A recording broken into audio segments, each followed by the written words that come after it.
বলেন জি। আসসালামু আলাইকুম। ওয়ালাইকুম আসসালাম ওয়া রাহমাতুল্লাহ। আপনার কথাটা বোঝা যাচ্ছিল না, এবার পরিষ্কার করে বলুন। আপনি ভিডিওটার কথা তো বললেন, আর কি বলছেন পরিষ্কার করে বলুন। বলছিলাম যে শরিয়াতে যে মাসাইলগুলো, ঠিক আছে, কোরআন হাদিসে যে পাওয়া যায় না, ঠিক আছে, সব তো মাসাইল তো কোরআন হাদিসে পাওয়া যায় না, নতুন যে মাসাইলগুলো বেরিয়েছে। আচ্ছা, আপনি আমাকে কালকে ফোন করেছিলেন না? জি জি জি। আচ্ছা, আপনার নামটা বলুন আগে। আমার নাম শামসুদ্দিন। শামসুদ্দিন, কোথায় বাড়ি? দক্ষিণ 24 পরগনা। দক্ষিণ 24 পরগনা। আপনি যে ভিডিওটি শেখ সুদাইসের কথা বলছিলেন, বিষয়টি আপনি কি বুঝেছেন তাই বলুন। আমি বলতে চাচ্ছি যে আল্লাহ রসুলের কোরআন হাদিসের অনুযায়ী হলে সেটা হচ্ছে ইমাম যদি ইস্তেহাদ করে সেটা মানা চলবে। হ্যাঁ, তো এটা কে আজ পর্যন্ত পৃথিবীতে কোন আহলে হাদিস ইনকার করেছে এই কথাটিকে? তো কোরআন হাদিস অনুযায়ী তো আলিম প্রভাতা যেরকম রফাদের না কোরআন হাদিসও ইস্তেহাদ করেছে উনি মাসাইল থেকে কোরআন হাদিস দিয়ে। ভাই, হাদিসে কোরআন আর হাদিস থেকে এটা রাফাদানের হাদিস স্পষ্ট যেটা হয়ে গেছে, সেটা আবার ইস্তেহাদ করা কি প্রয়োজন? ইস্তেহাদ কখন হয়? যখন কোরআন এবং সুন্নাহ থেকে সুস্পষ্ট কোনো দলিল পাওয়া যায় না, তখন ইস্তেহাদ হওয়ার দরকার। কিন্তু হাদিস যখন পাওয়া যায় সেই সময় ইস্তেহাদের প্রয়োজন আছে? এই রফাদান করা আর না করা এটা ইস্তেহাদের বিষয় না, এটা তাহকিকের বিষয় যে কোন হাদিসটা সহিহ। না, হাদিস সহিহ হলে ইস্তেহাদ মানা চলবে। ওটা তো আবু হানিফা রাহমাতুল্লাহ জামানা তো, যেমন আবু হানিফা রাহমাতুল্লাহ মাসআলা বলে গিয়েছেন, তখন তো হাদিস তো হাদিসটা ছিল না। আপনি এটাকে মানে প্রথমত আপনি একটা ইসের কথাতে আসুন, তারপরে এটাতে ঢুকবো, নচেতে একসঙ্গে দুটো মিলে যাচ্ছে। তাকলিদে চলে আসছে, আবার আপনার চলে আসছে, রাফাদান চলে আসছে। রাফাদান আপনাকে বলছি। তো বিষয় হচ্ছে যেটা যে শেখ সুদাইস বলছে যে চার মাযহাবে আরবার ইজতিহাদ মানা যায়। তো এই কথা আমরা আহলে হাদিসরা কোনোদিনই বলি না যে আমাদের এটাই হচ্ছে যে কোরআন হাদিসের যে ইমাম হোক, ইমাম আবু হানিফা, শাফি, মালিক বা আহমেদ ইবনে হাম্বল, যার কথা কোরআন হাদিসের সঙ্গে মিলে যাবে সেটাই আমরা মানবো। আমাদের এটাই তো উসুল। এটা তো শেখ সুদাইস বলছে, এটা থেকে আপনি আবার কি পেলেন? এটা আমরা বাংলা ভাষাতে বলছি, আপনি আরবি আমাকে লেকচার শোনাচ্ছেন। আমার ওখানে আবু হানিফা রহমতুল্লাহ আলাইহি সালাসালা কুরআন এমন দুটো কল নকল করে সুদাইস করে বলছে, দুটো ইমাম দুটো কল নিয়েছে, একটা তুর নিয়েছে, একটা আয়াতুল নিয়েছে। তো ওনারা ইস্তেহাদ করেছে, মাসাইল তো পার করেছে। হ্যাঁ, এটা হচ্ছে ইস্তেহাদি বিষয়, যেখানে কুরু শব্দের অর্থ দুটো, একটা তুহার মানে পবিত্রতা, আর একটা একবারে হ্যাঁ, এই যে বাকারার যে আয়াতটি আছে, তো এখানে স্বয়ং আল্লাহ রাসূল মুহাম্মদ সাল্লাল্লাহু আলাইহি সাল্লাম সুনান আবু দাউদ কিতাবুত তাহারাত হাদিস নম্বর 280-তে আল্লাহ রাসূল কুরু শব্দের অর্থ কি নিয়েছেন? তিনি নিয়েছেন এখানে তুহার, পবিত্রতা। তো আমি যখন হাদিস থেকে হাদিসের ব্যাখ্যা পেয়ে যাচ্ছি, এটা তো ইজতিহাদ দিয়ে আর থাকলো না তো। আচ্ছা, আর আমি আপনাকে বলি, আর আপনাকে একটা কথা বলে দিই, আমাদের উসুল হচ্ছে এটাই যে কোরআন হাদিসের পক্ষে হোক ইমাম আবু হানিফা, শাফি, মালিক, আহমেদ ইবনে হাম্বল, যার ইজতিহাদ মিলবে সেটা আমরা মানবো। কিন্তু বর্তমান যারা হানাফি দেওবন্দি দাবি করছে, তাদের একটি বই আছে, মাহমুদ হাসান খান, নাম শুনেছেন নিশ্চয়ই? হ্যাঁ, মাহমুদ হাসান খান দেওবন্দি, তিনি তাকরিরে তিরমিজি 35 এবং 36 পৃষ্ঠা, যেটা দেওবন্দি থেকে ছাপিয়েছে 1985 সালে, সেখানে একটি কল নকল করছেন তিনি খেয়ারি মজলিস সম্পর্কে অনেক আলোচনা করার পরে। তারপরে শেষে তিনি ফায়সালা দিচ্ছেন, কি শুনবেন, আশ্চর্য হয়ে যাবেন। বলছে আল হাক্কু ওয়া ইনসাফু আন্নাতা তারজিহি লিসাফি ফি হাযিহিল মাসালাতি ওয়া নাহানু মুকাল্লিদু ইয়াজিবুনা আলাইনা তাকলিদি ইমাম আবি হানিফা। বলছে হক এবং ইনসাফ হচ্ছে এটাই এই মাসালাতে লিসাফি ফি, মানে শাফি হচ্ছে এই মাসালাতে হকের পুরে প্রতিষ্ঠিত। কিন্তু তিনি বলছেন ওয়া নাহানু মুকাল্লিদু ইয়াজিবু, কিন্তু যেহেতু আমরা মুকাল্লিদ, ঠিক আছে, আলাইনা তাকলিদি ইমাম আবি হানিফা, যেহেতু আমরা মুকাল্লিদ হচ্ছি ইমাম আবু হানিফারই, তাই ইমাম আবু হানিফার কথাটাকে প্রাধান্য দিতে হবে। বলছে কোরআন এবং হাদিসের পক্ষে ইমাম শাফিঈটাই আমরা দেখছি সহিহ, কিন্তু আমরা যেহেতু ইমাম আবু হানিফার মুকাল্লিদ, তাই আমাদেরকে ইমাম আবু হানিফারই তাকলিদ করতে হবে। তো আচ্ছা, আমরা বলছিলাম যে কোরআন হাদিস আবু হানিফা হয়তো নিজেও বলে গেছে অনেক জায়গায়, অনেক কিতাবের মধ্যে, দুটির মুক্তাটোকার বা একবার মধ্যে যে বলছে কোরআন হাদিসের বিরুদ্ধে হলে সে কথাটা আমার নিয়েও না, ছেড়ে দাও। কিন্তু এটা হচ্ছে আপনি আমাকে যদি প্রশ্ন করেন ইমাম আবু হানিফার মাযহাব মানেন কি, আমরা সবাই বলি যে হ্যাঁ ইমাম আবু হানিফার মাযহাব মানি, তবে ইমাম আবু হানিফা তাকলিদ কে সাক্ষী করি না। এর মাযহাব আর তাকলিদের সাক্ষীর মধ্যে পার্থক্য জানা আছে? মাযহাব তাকলিদ হলো জানা নেই। হ্যাঁ, মাযহাব হচ্ছে চলার পথ, রাস্তা, ঠিক আছে। ইমাম আবু হানিফা কোরআন হাদিস থেকে যে রাস্তা দেখিয়ে দিয়েছে, যেমন এই যে বললেন ইজা সাআল হাদিসি ফাহুয়া মাযহাবি, সেই হাদিস পাবা সেটা আমার মাযহাব, আমার পথ, আমার রীতি। এই যে ইমাম আবু হানিফা বলছে যখন কোরআন হাদিসের খেলাফ যদি আমার কোনো ফতোয়া আছে সেটা দেয়ালে ছুঁড়ে মারো। হ্যাঁ, ইমাম আবু হানিফার এই মাযহাব আমরা মানি। তবে ইমাম আবু হানিফার তাকলিদের সাক্ষী অর্থাৎ ইজতিহাদি করলে তাকলিদ, আর সেটাকে যদি খিলাফ হয় সেটা আমরা মানতে বাধ্য নয়। তাই মাযহাব আর তাকলিদের সাক্ষীর মধ্যে আকাশ আর পাতাল তফাৎ, বুঝতে পারলেন? জি জি জি। তো আমরা ইমাম আবু হানিফার মাযহাব মানি, ঠিক আছে, কিন্তু তার তাকলিদের সাক্ষী করি না। ও আচ্ছা। কিন্তু আপনারা দেবন্দী যারা বা হানাফি যারা মুকাল্লিদ, তারা ইমাম আবু হানিফার মাযহাব মানে না, ইমাম আবু হানিফার তাকলিদের সাক্ষী করে।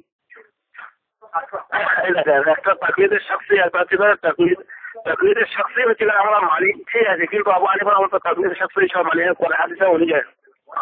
কোরআন হাদিসের অনুযায়ী সেগুলো তো আপনাকে দেবো, যেগুলো কোরআন হাদিসের ফতোয়া আছে ইমাম আবু হানিফার, কিন্তু আপনারা সেগুলোকে ইনকার করেছেন, ঠিক আছে। তো আপনাকে যেটা বোঝাতে চাইলাম যে ইমাম আবু হানিফার মাযহাব মানতে হবে, ইমাম আবু হানিফার তাকলিদ নয়, ও আচ্ছা। ঠিক আছে। কারণ ইমাম আবু হানিফার মাযহাব দেখুন, তিনি যেটা বলেছেন যে উসুল দিয়ে গেছেন উম্মতের জন্য কোরআন হাদিস থেকে ইজতিহাদ করে, সেটা হচ্ছে তার রায়। আর ইমাম আবু হানিফা যে কোরআন হাদিসকে কিভাবে বুঝতে হবে তার ফতোয়া দিয়েছে, সেটা হচ্ছে তার মাযহাব। তো মাযহাবটাকে মানতে হবে, তাকলিদ নয়। ও আচ্ছা। এবার আপনার প্রশ্ন করুন। জি আমাদের বলছিলাম যে কোনো কথা একটা লোক একটা রকম একটা হাদিসকে একজন সহিহ বলছে আর একজন জয়ীফ বলছে, তো সে হাদিসটা আর কি করা যাবে? একই হাদিসকে একজন সাহিহ বলছে, একজন যায়েদ বলছে। এই জন্য উসুল স্বয়ং হানাফিদের নিকটে যে উসুল আছে, আমাদের আহলে হাদিসের নিকটে সেই একই উসুল। যেমন রুদ্দুল মুখতার প্রথম খণ্ডের 58 পৃষ্ঠাতে লিখেছে পরিষ্কার ভাবে যে কোনো হাদিসের রাবি সম্পর্কে যদি একজন সাহিহ বলে একজন যায়েদ বলে, তো দেখতে হবে জুমহুর মুহাদ্দিসগণ কোন দিকে ঝোঁক দিয়েছে। মানে একটা হাদিস সম্পর্কে একজন নয়, দুটা জায়গায় 12 জনের কল পাওয়া যাচ্ছে, 12 জন মুহাদ্দিসের। এবার 12 জনের মধ্যে দেখা যাচ্ছে 8 জনই বলছে এই হাদিসটা যায়েদ, আর 4 জন বলছে যায়েদ সহিহ। তো এই 8 জনের কথাকে প্রাধান্য দিতে হবে, এটা জমহুর মুহাদ্দিসের কল। আর এটা হচ্ছে হানাফিদের উসুল, এটা আহলে হাদিসের উসুল, এটা হচ্ছে মানহাজ, এটা হচ্ছে মাযহাব, দুজনই। তাই এখানে ইখতিলাফের কোনো বিষয় নেই। হ্যাঁ হ্যাঁ। তো আমি দেখছি এরকম ওখানে যে কালকে আপনার জিজ্ঞেস করতেছিল আধার হয়ে গিয়েছিল, চলে গেছি যেরকম ভাবে রফাতে সে হাদিসগুলো বলছিলাম এগুলো, আপনি সেই আয়াতটা বলে তফসির ইবনে আব্বাসের যে কাল করলাম, তফসির ইবনে আব্বাসের ওই রায়াতের সম্পর্কে কি আপনাদের ধারণা? তাফসিরে ইবনে আব্বাস যেটা থেকে দলিল দিচ্ছে এখন বর্তমান হানাফিরা, সেই তাফসিরটির নাম হচ্ছে তাফসিরে আপনার তানজিমুল মিলিয়া ফি তাফসির ইবনে আব্বাস। এই তাফসির ইবনে আব্বাস কত সালে লেখা হয়েছে জানেন? বলবেন তো কত সালে? এটা 700 হিজরি পরে লেখা হয়েছে। এবার এটা হচ্ছে আব্দুল্লাহ ইবনে আব্বাস, সাহাবী আব্দুল্লাহ ইবনে আব্বাসের লেখা, সহজে লেখা কোনো কিতাব নয়। এটা 700 হিজরির দিকে লেখা হয়েছে কিতাব ইবনে আব্বাসের নাম দিয়ে। আর এই ইবনে আব্বাস এই তাফসিরটা যেটা রেফারেন্স দিচ্ছে, সেটা হচ্ছে এখানে দুজন রাবি আছে মাজহুল, পরিচিত না, তার জন্য এই তাফসিরকে গ্রহণযোগ্য বলেনি। তবে তাফসিরে ইবনে আব্বাস যেটা আছে যে ইবনে আব্বাস সহিহ সনদ দ্বারা অনেক জায়গাতে তাফসির করা আছে, সেগুলো গ্রহণযোগ্য। কিন্তু এই কিতাব যেটা হাওলা দেওয়া হচ্ছে তানজিমুল মিলিয়া ফি তাফসির ইবনে আব্বাস, এটা গ্রহণযোগ্য নয়। এক। 2 নম্বর বিষয়, কোন রাবিকে জয়ীফ বলে? জয়ীফ মজহুল রাবি কে বলে? হ্যাঁ কোন রাবিরা মজহুল বলে? আরে ভাই 700 হিজরির দিকে লেখা হয়েছে। এটা তো আপনি প্রথমত দেখুন, এই তাফসির ইবনে আব্বাস যেটা রেফারেন্স দেওয়া হচ্ছে, হাওলা দেওয়া হচ্ছে, এটা 700 হিজরির দিকে লেখা কিতাব। ইবনে আব্বাস তো সাহাবী ছিলেন, তিনি তো 80 হিজরির আগে মারা গেছেন। তাহলে তার সঙ্গে কিভাবে তাফসির সংযোগ করা যায়? অন্য লোক লিখে তাই তো?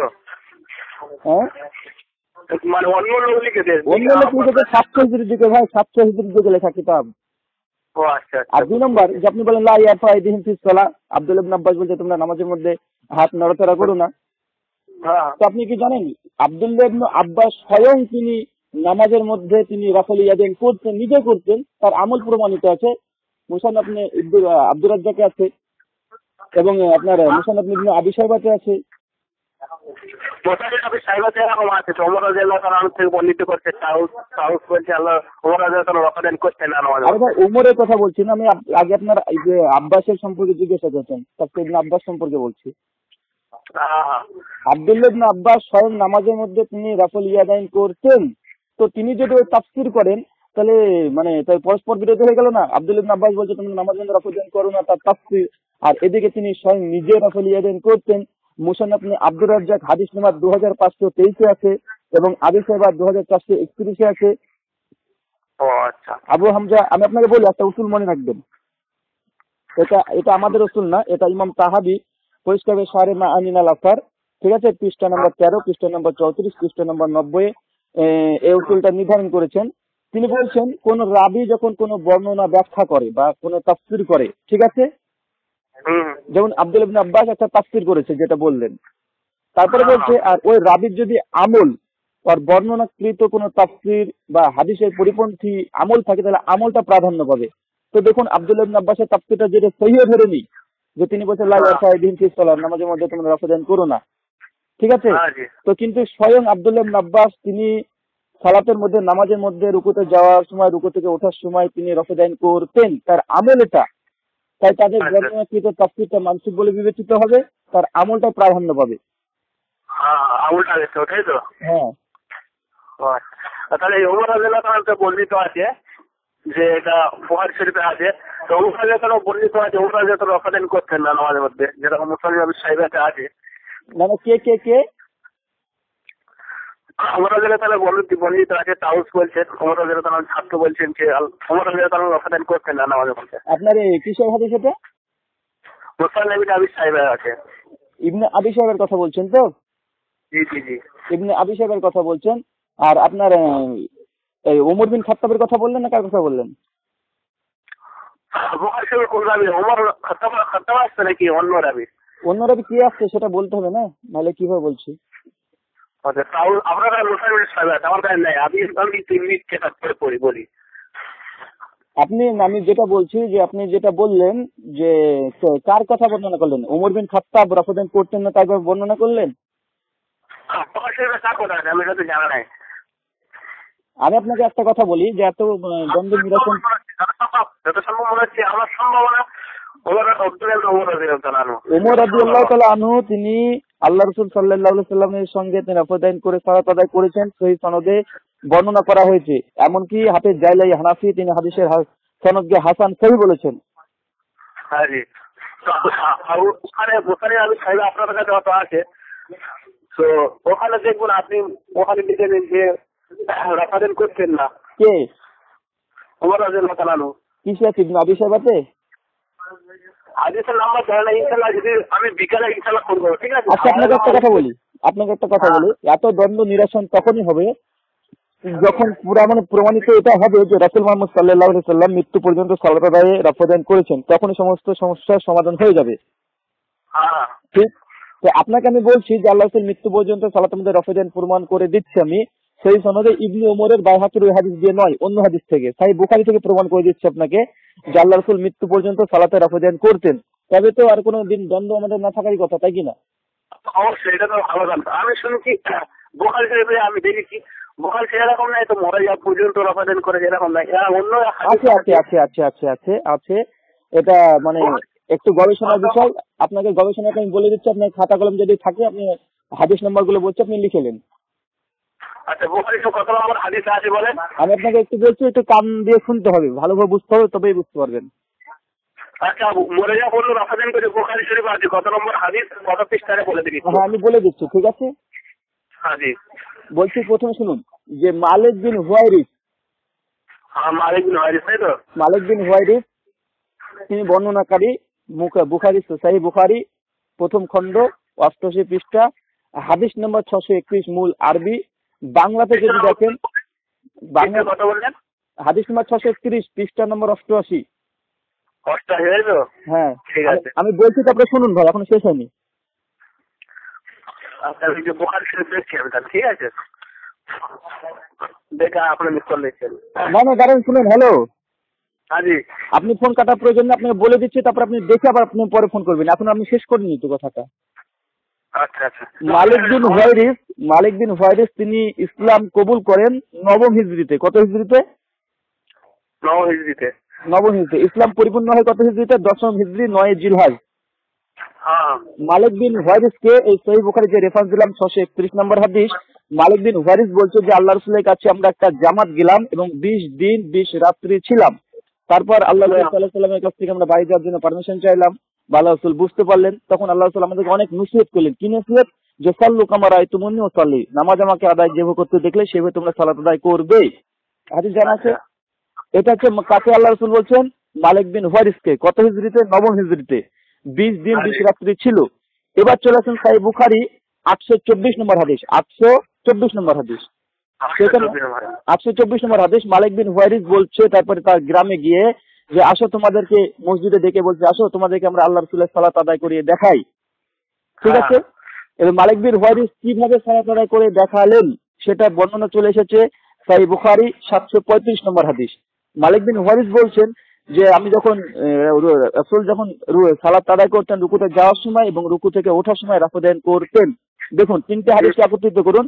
মালিক বিন হুয়াইরিস প্রথম 631 নম্বর হাদিস, তিনি আল্লাহ রাসূল বলছেন যে আমাকে যেভাবে সালাত আদায় করতে দেখলে সেভাবে সালাত আদায় করো।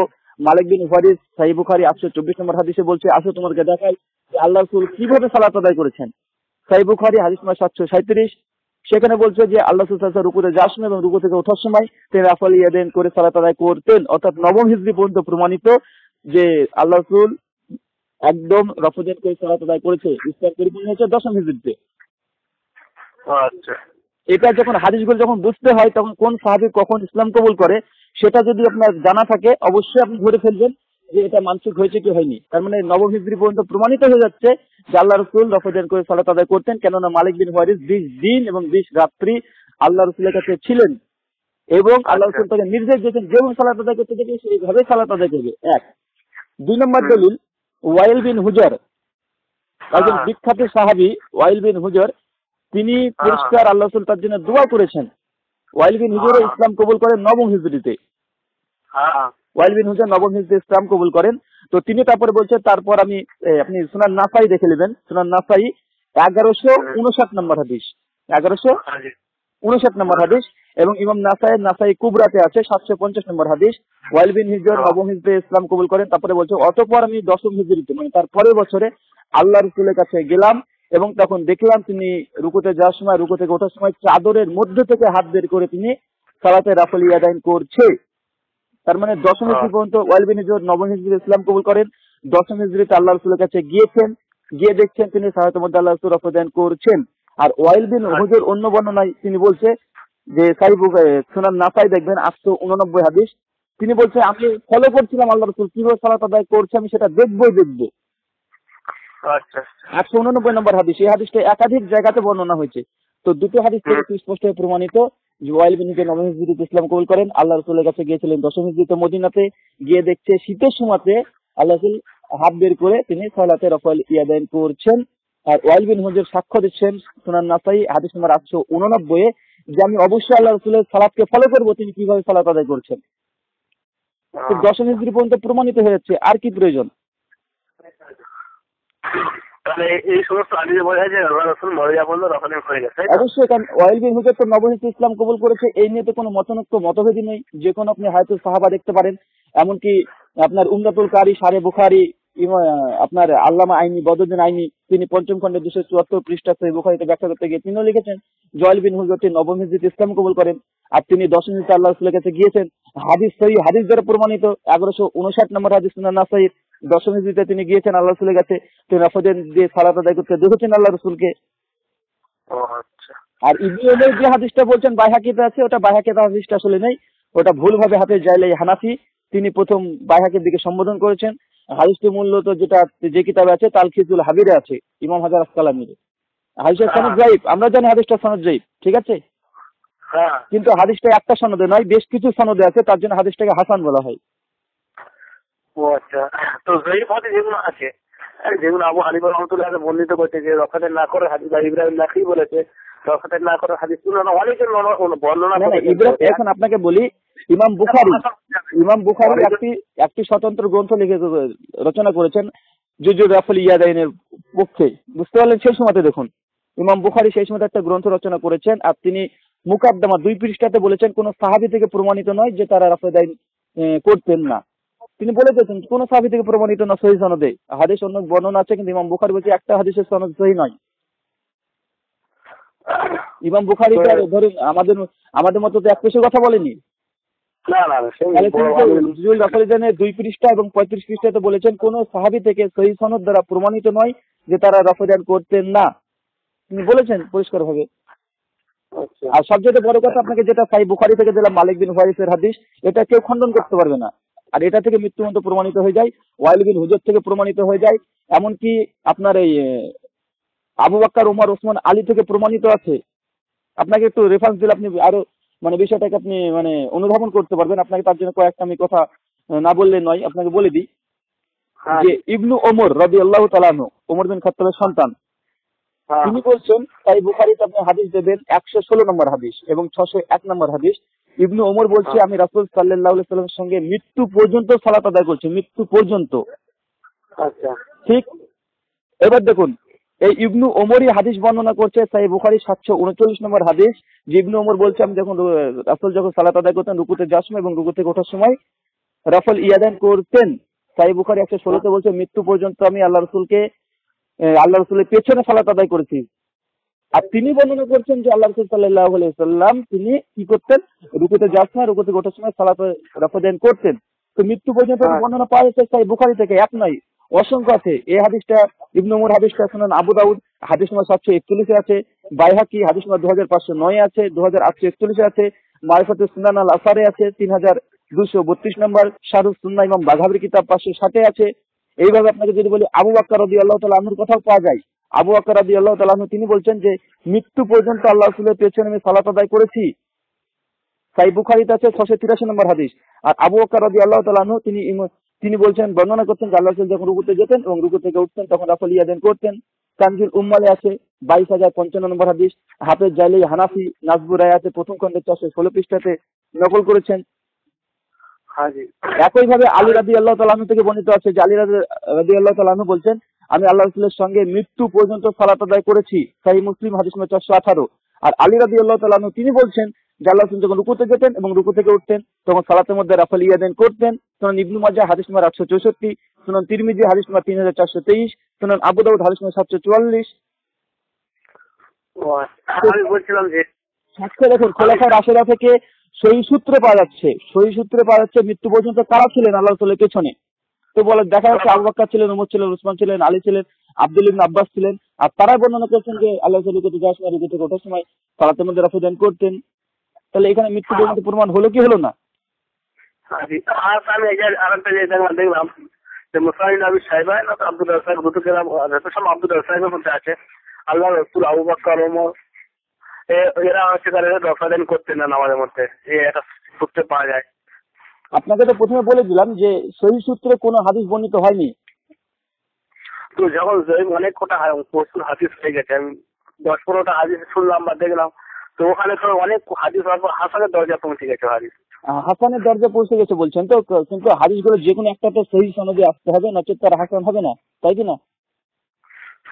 তো জয়ীফ হাদিস যেমন প্রচুর হয়ে যায় তেমন হাসান দরজা পৌঁছে যায়। এটা কিন্তু সেই হাদিসের স্তরগুলো যখন আপনাকে বলি ধরে নিলাম আমি ধরে নিলাম যে অনেকগুলো হাদিস বর্ণিত আছে যেখান থেকে প্রমাণিত হয় যে রাফাদান করতেন না, কিন্তু এটা একটা দেখতে হবে রাফাদান করার পক্ষে মুতাওয়াতির পর্যায়ে হাদিস সহিহ, মুতাওয়াতির পর্যায়ে। তো মুতাওয়াতির পর্যায়ের কোন সহিহ মারফু মুত্তাসিল হাদিস দিয়ে কখনো জয়ীফ হাদিস দিয়ে কোনো মানসুব দাবি করা জায়েজ নয়, এটা সকলের উসুল। একটা সহিহ মারফু মুত্তাসিল হাদিস একটা পক্ষে থাকলো আর 10টা যদি জয়ীফ হাদিস থাকে তো ওই মারফু হাদিসটিকে ওই জয়ীফ হাদিস দিয়ে কখনো নাসেখ মানসুব করা বৈধ নয়। নাসেখ মানসুব করার জন্য সহিহ মুতাওয়াতির পর্যায়ের হাদিস লাগবে, প্লাস একটা জামাত বর্ণনা থাকতে হবে। আচ্ছা, বুখারী সুরাটা হাদিস আছে, হুমায়দি সাইরির হাদিস যেটা আছে, উনি যে আল্লাহ রাসূলের নামাজ পড়ে গেছিলেন, তো ওখানে তো রাফাদান করে দেখাননি। কে হুমায়দি সাইরি যে একটা সাহাবী আছে, কি নামটা বুঝতে পারলাম না। হুমায়দি হ্যাঁ, সাহাবী একটা সাহাবী আছে, উনি আল্লাহ রাসূলের নামাজ পড়ে গেছেন, বুখারী শরীফে আছে। ওখানে তো নামাজ পড়ে গেছে সাহাবী, ওখানে রাফাদান করেননি। ওখানে ভাই আত্মীয়তার কথাও নেই, তাশহাদের কথাও নেই, সালাম ফেরানো আত্মীয়তার কথা নেই, তাশহাদের কথা নয়, সূরা ফাতিহা পড়ুন না কি কিরাত করতে হবে সেই কথাও নয়। তার মানে কি এগুলো বাদ নাকি? হাত বাদ ধরে কোথাও সেটা বর্ণনা করা হয়নি। ওটাতে তো সম্পূর্ণ সালাতের কথা ব্যাখ্যা করা হয়নি। ওখানে দেখবেন ওই হাদিসটা পড়বেন, ওই আমি পড়েছি হাদিসটা, সম্পূর্ণ সালাতের কথা ব্যক্ত করেনি। ওখানে মাত্র মাসহুর কয়েকটি জিনিসের কথা বলেছেন। আব্দুল মাসুদ যে আমলটা করে গিয়েছেন, ঠিক আছে, এই হাদিসটা তো নাসিরুদ্দিন আলবানী সাহেব বলেছে এটা সূত্র সহি হাদিস। আল্লামা নাসির আলবানী সহি সূত্র বলার পরে তিনি বলেছেন এটা ওসুলের কায়দাতে এই হাদিসটা গ্রহণযোগ্য নয়, কারণ এই আব্দুল ইবনে আব্বাসের হাদিসটা মানে নাবাচক, আর তার বিপরীতে আছে নাবাচক অনেকগুলো হাদিস। আর ওসুলের হাদিসের নিয়ম হচ্ছে এটাই, যখন হ্যাঁ আর নাবাদকের মধ্যে পরস্পর বিরোধ হয়ে যাবে তো নাবাদকটা বাতিল হয়ে যাবে, হাবাদকটা প্রাধান্য পাবে। আর এটা হচ্ছে ওসুল, এটাও হচ্ছে ওসুল মুতাওয়াতির হাদিস দিয়ে কখনো রফদান করার পক্ষে মুতাওয়াতির পর্যায়ে সহি সনদ প্রমাণিত, এমনকি মতনও প্রমাণিত, সাহাবীদের আসারও প্রমাণিত। আর আব্দুল ইবনে মাসউদের হাদিসটা মারফু সূত্রে যেটা এসেছে সেটা আহাদ, আর আহাদ দিয়ে কখনো মুতাওয়াতিরকে নাসখ করা জায়েজ নয়। আমার জানা আছে যেরকম ভাবে দুরকম, মানে পুরো যেরকম নামাজ পড়ে আমাদের হালাদি ভাইরা যাওয়ার সময়, রুকুতে ওঠার সময় বা তৃতীয় রাকাতে ওঠার সময় রফাদান করে, এটা কোনো এরকম পুরো সারাহাতাল করতে আছে পুরো, মানে আপনার এই পুরো ডিটেইলসটা চাইছেন? হ্যাঁ। মানে আপনি কি এখন পর্যন্ত মানে এটার সুস্পষ্ট কোনো দলিল পাননি নাকি? না, আমি সেরকম পাইনি, সেখানে আমি বলছি যে তৃতীয় রাকাতে ওঠার সময় রফাদান করা। আচ্ছা, আপনাকে বলে দিচ্ছি, আপনি রেফারেন্স গুলো লিখে নেন। জি বলেন। সুনান ইবনু মাজাহ, হ্যাঁ, হাদিস নম্বর 858। সুনান আবু দাউদ, হাদিস নম্বর 721। সুনান নাসাই, হাদিস নম্বর 1144। মুসনাদে আহমদ, হাদিস নম্বর 4540। সাহিহ ইবনু খুজাইমা, হাদিস নম্বর 583। সাহিহ ইবনু হিব্বান, হাদিস নম্বর 1864। সুনান দারিমি, হাদিস নম্বর 1285। সুনান বাইহাকি, হাদিস নম্বর 2503।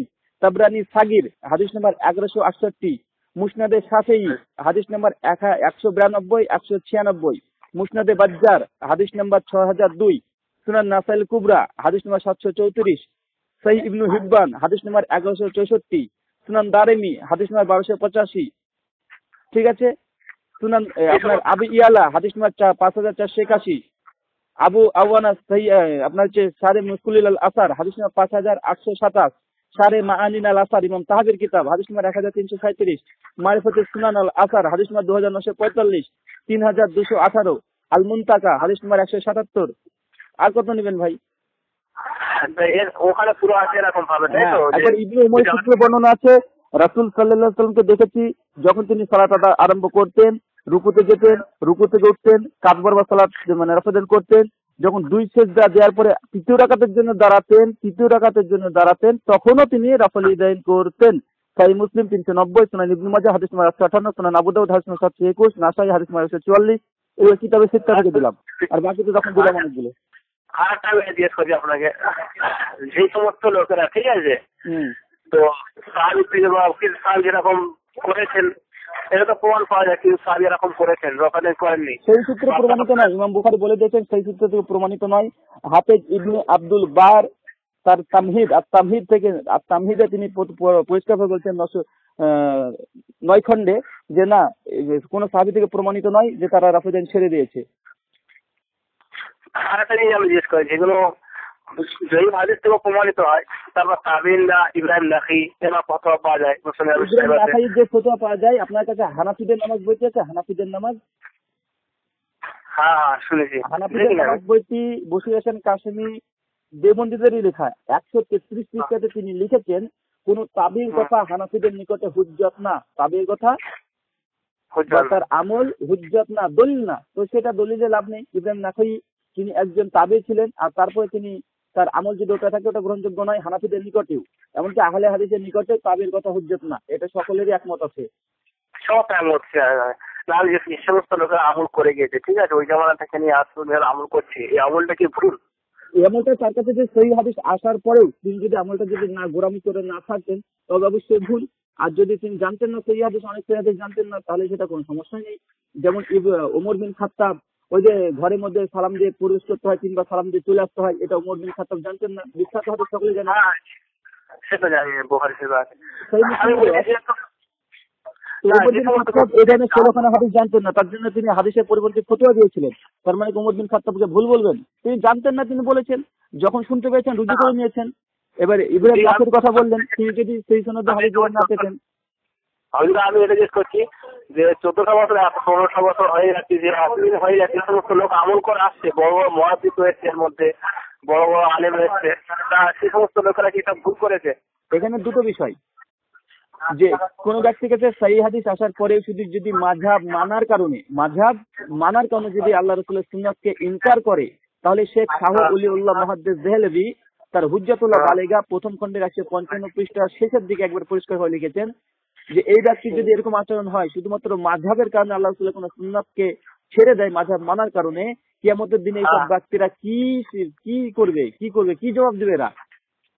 আচ্ছা, তা এই সময় বড় বড় মহাদিসিনরা এসছে তো এর মধ্যে, আবু হানিফা রাহমাতুল্লাহ আলাইহি, অনেক আবু হানিফা রাহমাতুল্লাহ আলাইহির কাছে হয়তোবা যেমন এখানে শেখ শাহুল্লাহ দেহলভী তার হুজ্জাতুল বালিগাতে জবাব দিয়েছে যে কোনো ইমামই, চার ইমামের কোনো ইমামই তারা কোরআন সুন্নাহ আসার পরে তারা বিপক্ষে ফতোয়া দেয়নি, হয়তোবা তাদের কাছে কোনো হাদিস পৌঁছায়নি। শেখ শাহুল্লাহ বলেছেন হয়তো ইমাম আবু হানিফার কাছে সহিহ সনদে কোনো হাদিস পৌঁছায়নি, তার জন্য এই ফতোয়া তিনি দেননি। আচ্ছা, তাই ইমাম মালিক রহমতুল্লাহ রফায়ের তো কায়েল না, উনি রফায়ের করতে মানা মুকরু বলেছেন। কে? ইমাম মালিক রহমতুল্লাহ আলাইহি। ইমাম মালিকের কথা যে আল মাদওয়ান থেকে দিয়েছেন, আল মাদওয়ান কিতাবটা ইমাম মালিকের কিতাব নয়। ওরা তো মুখাল্লিদ লোক লিখেছে না? হ্যাঁ, কিন্তু এটা ইমাম মালিকের নামে উল্টাপাল্টা এখানে ছড়িয়েছে। ইমাম মালিক কখনো এই কথা বলেনি যে রফাদান করা জায়েজ নয়, বরং ইমাম মালিকের মুয়াত্তা, ইমাম মালিক যে গ্রন্থ আছে তিনি রফাদানের পক্ষে হাদিস নিয়ে এসেছেন। কিন্তু আল মাদওয়ান থেকে ইমাম মালিকের এটা সহিহ সূত্রে প্রমাণিত নয়, এটা অন্য মুকাল্লিদরা লিখেছে, ইমাম মালিকের দিকে ভুল সম্বোধন করা হয়েছে। আচ্ছা, তাই ইমাম মালিক রহমতুল্লাহ কায়েল না, তাই তো? ইমাম মালিক থেকে প্রমাণিত তো, তার মুয়াত্তা ইমাম মালিক বিখ্যাত কিতাব। সহিহ বুখারীর পূর্বে প্রথম গ্রন্থ রচনা করা হয়েছে মুয়াত্তা ইমাম মালিক, আর মুয়াত্তা ইমাম মালিকই পরিষ্কার ভাবে ইমাম মালিক তিনি রফাদানের পক্ষে হাদিস রচনা করেছেন, বর্ণনা করেছেন তো না। আমি বলছি যে এর কোনো প্রমাণিত আছে কিনা জিজ্ঞেস করছি, যে ইনি বলেছেন রফাদান করার পক্ষে। তার আমলের কথা বলছেন? হ্যাঁ জি, আমল তিনি কি বলেছেন? তার আমল তো পাচ্ছি না আমরা, কিন্তু তার হাদিসের কিতাবে পাওয়া যাচ্ছে রফাদান করার পক্ষে হাদিস তিনি নিয়ে এসেছেন। তার মানে এটাই যে তিনি সেটাকে সহিহ মনে করতেন বলে মুয়াত্তা ইমাম মালিকে নিয়ে এসেছেন, আর মুয়াত্তা মালিকের সহিহ মনে করে যদি নিয়ে আসেন অবশ্যই তিনি রফাদান করেছেন। না, আমি দেখছি যে ওনারা সমস্ত হাদিস এনেছেন বলে ওই হাদিস আমল করছে, আমি এটা বলছি না। তো কি বলছেন? আনতে পারে, অনেকজন লোক আনতে পারে, হাদিস আনতে পারে, কিন্তু তারপর সেটা আমল কি সেটা দেখতে হবে তো। না, আমল তো পাচ্ছি না, তো যেহেতু আমল পাচ্ছি না তখন তারা হাদিস দিয়ে তো বিবেচনা করতে হবে না। আচ্ছা, যে সমস্ত বড় মহাদিস এসছে আবু হানিফা রাহমাতুল্লাহ পরে থেকে, বড় মহাদিস এসছে, ছোট বড় মহাদিস ইমাম বুখারী রাহমাতুল্লাহ ওস্তাদ এসছে অনেক, যারা আবু হানিফার মুকাল্লিদ ছিলেন, তো ওনারা সেখানে রফাদানের পক্ষে না, আবু হানিফার মুকাল্লিদ ছিলেন, তারা কি ভুল করে যেতে?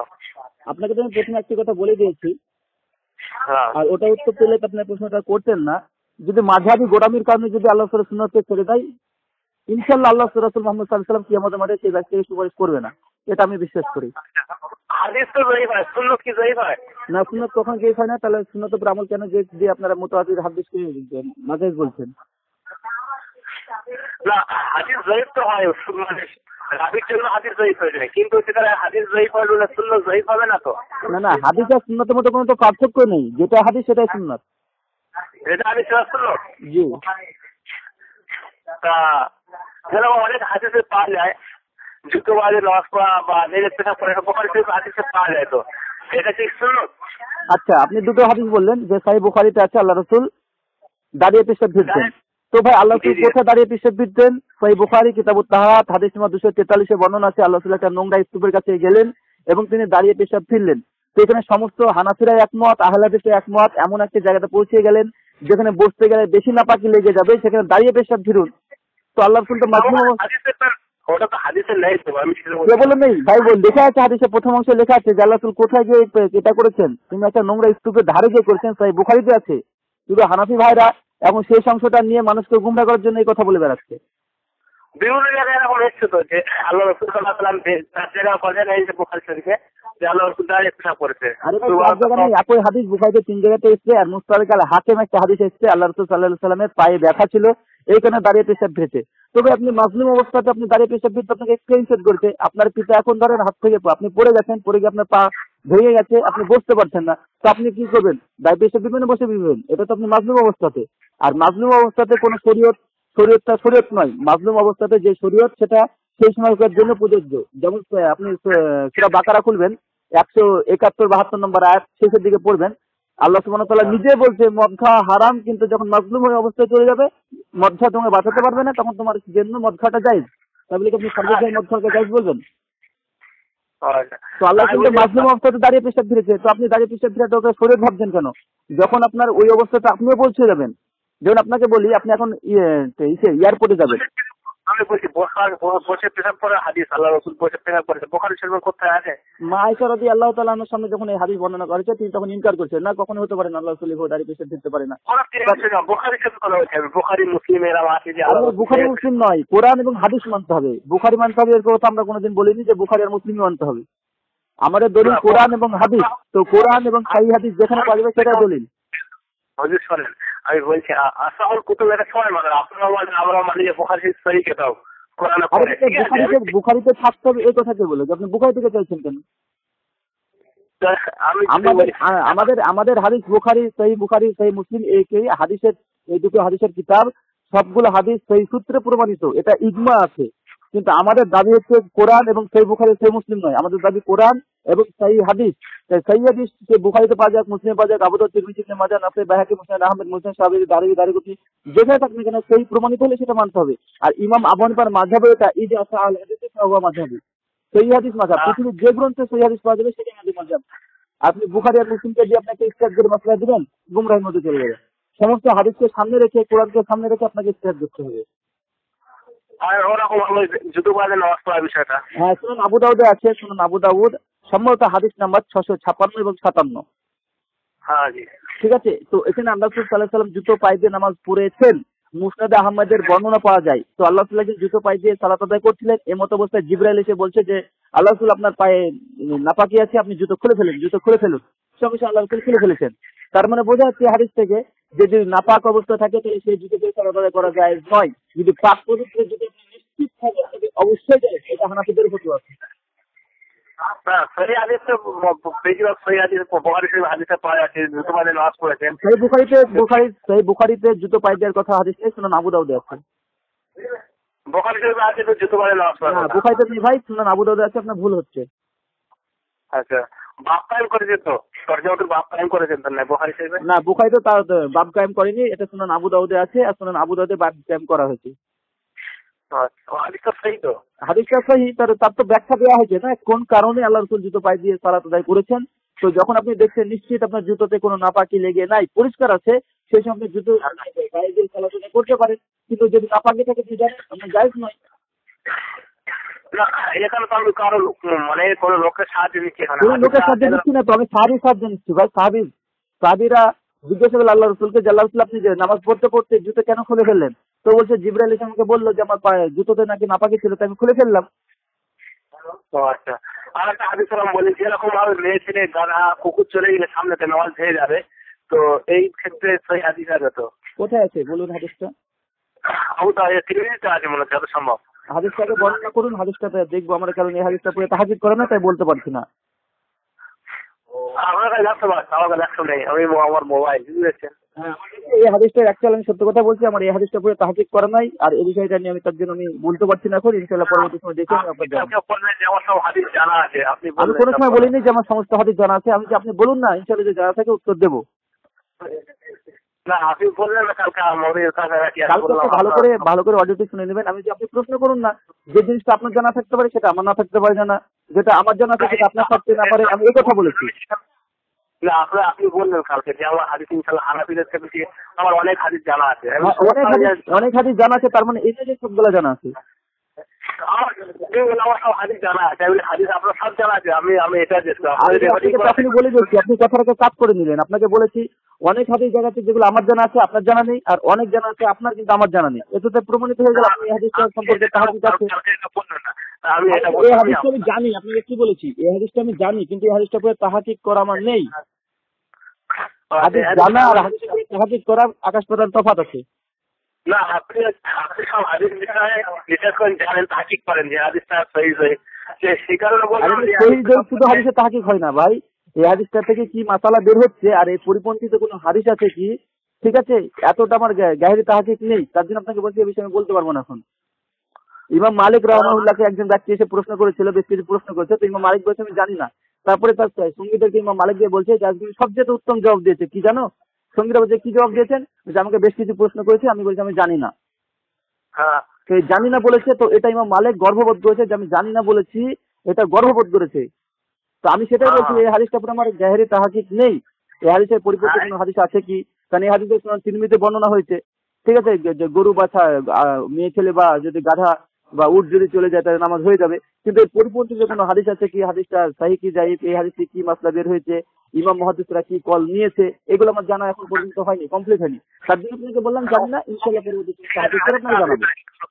আরে আপনি তাহকিক বলুন, আর কাছে গেলাম মেয়ে ছেলে গায়ে হাত দিলে ওযু করে, ওযু হয়ে যাবে কিনা?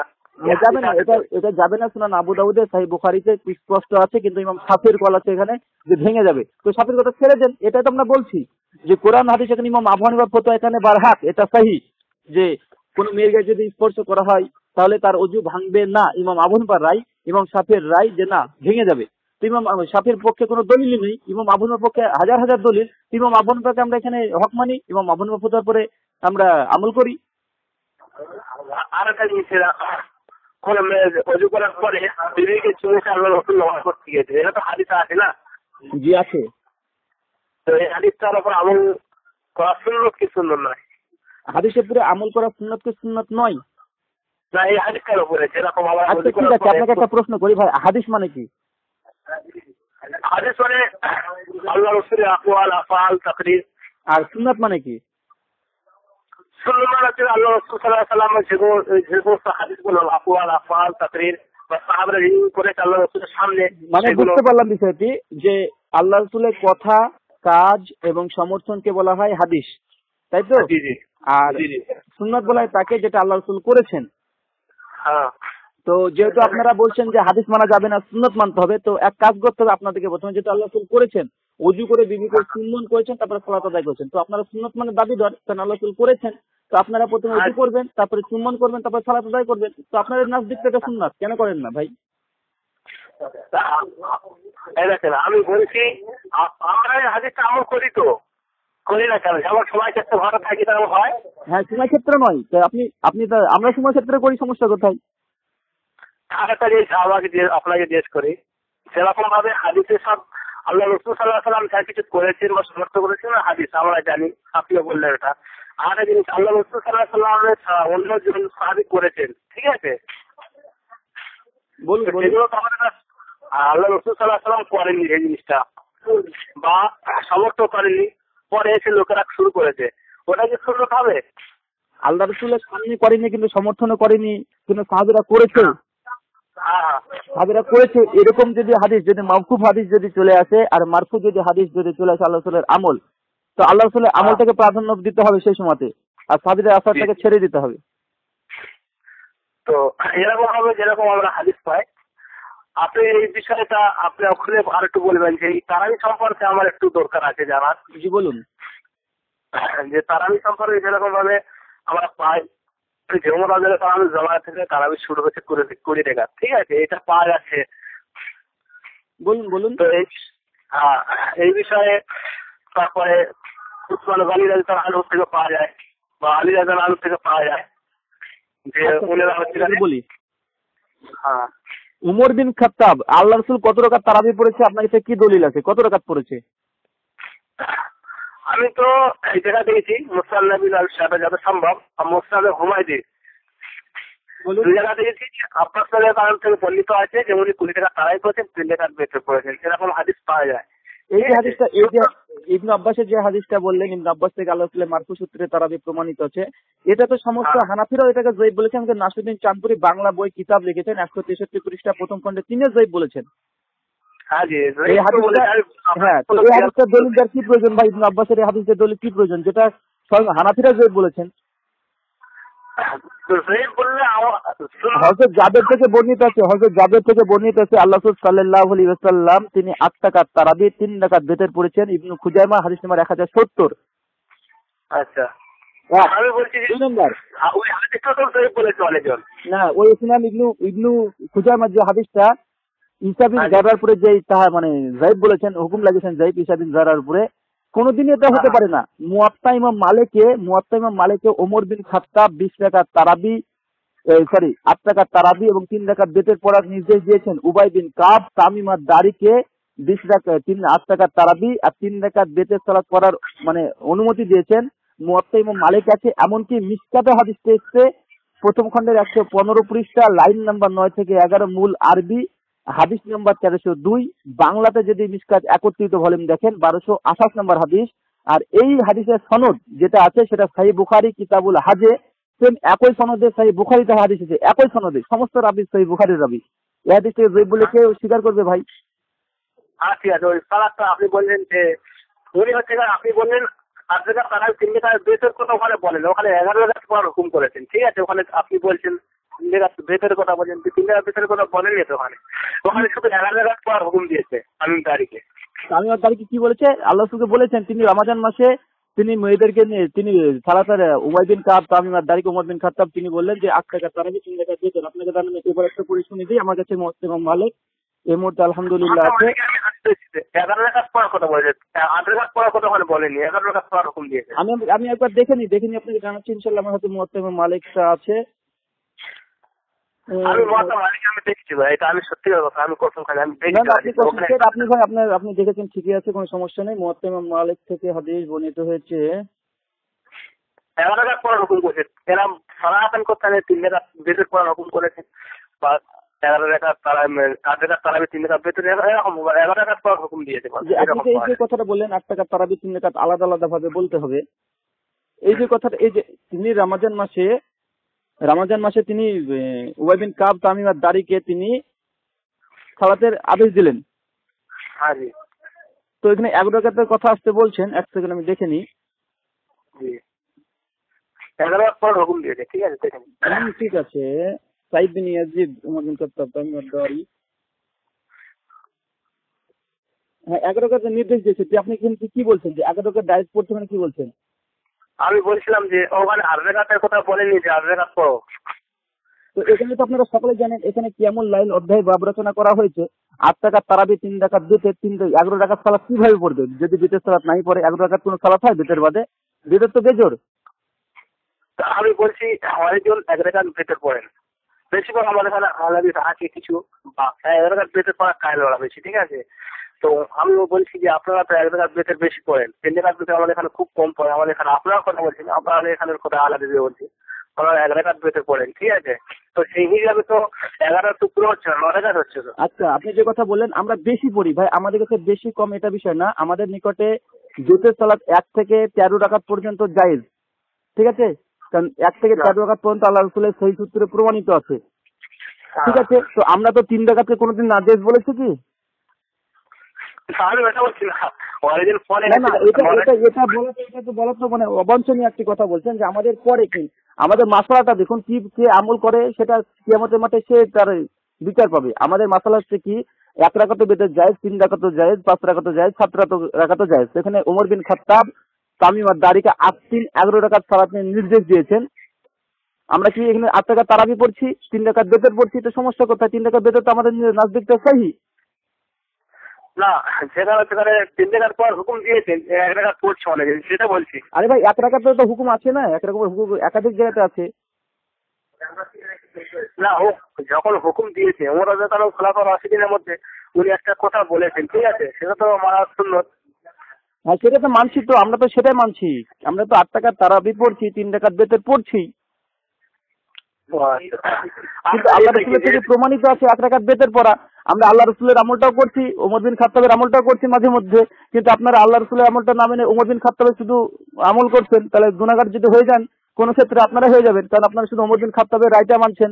আল্লাহ রাসূলের মারফু সূত্রে হাদিস যেটা বর্ণিত হচ্ছে একাধিক জায়গায় সেটা মানছেন না। আমার কথা শুনে এবার তিনি রহমতুল্লাহ কি বলেছেন যে আকসারু আহলে ইলম 20 রাকাত, আকসারু আহলে ইলম, তো ওখানে বলছে বেশিরভাগ আহলে ইলম অর্থাৎ বড় তাবিঈন তাবিরা মিন আসহাবিন আলী ওমর রাদিয়াল্লাহু আনহু, ওমর আলী রাদিয়াল্লাহু আনহু যে বলেছেন, এগুলো তিনি রহমতুল্লাহ সালে কত নম্বর হাদিস সেটা জানা নাই, তো তিরমিজি শরীফে যেটা বলেছেন যে বেশিরভাগ লোকেরা কুড়ি টাকা তারাই পড়তেন, তিরমিজি শরীফে যেটা আছে। তো এই যে আপনি কথাটা বললেন, বেশিরভাগ কথাটা বললেন 20 টাকা তারাবি পড়ছেন। ইমাম তিরমিজি 512 নম্বর হাদিসে নিয়ে এসেছে। আলহামদুলিল্লাহ, আমার স্মৃতিশক্তি খুবই ভালো। 512 নম্বর হাদিসে তিনি নিয়ে এসেছেন। হ্যাঁ জি। আর আপনাকে আমি দেখে দেখে কিছু বলছি না, আমি না দেখে, আপনি বলছেন বুঝতে পারছি, আমি না দেখে বলে দিচ্ছি আপনাকে। 512 নম্বর হাদিসটা সারা দেখে নেবেন। ইমাম তিরমিজি বলেছে এখানে অনেকগুলো 41 রাকাত পর্যন্ত বর্ণনা করেছে, যে মক্কা মদিনাবাসী ইমাম মালিকের মত যেটা 41 রাকাত পড়তেন। হ্যাঁ জি। তো ভাই 41 রাকাতে তো বর্ণনা আছে, 41 রাকাত কেন আপনারা পড়েন না? মক্কা মদিনার আমল, এটা তো করবেন। না আমি বলছি আকসার আহলে ইলম বলছে 20 টাকা। কিন্তু মক্কা মদিনার কি ছিল, আমলটা কি ছিল? 41 রাকাত পড়ুন তাহলে। মক্কার আমলে ছিল না 41 টাকা।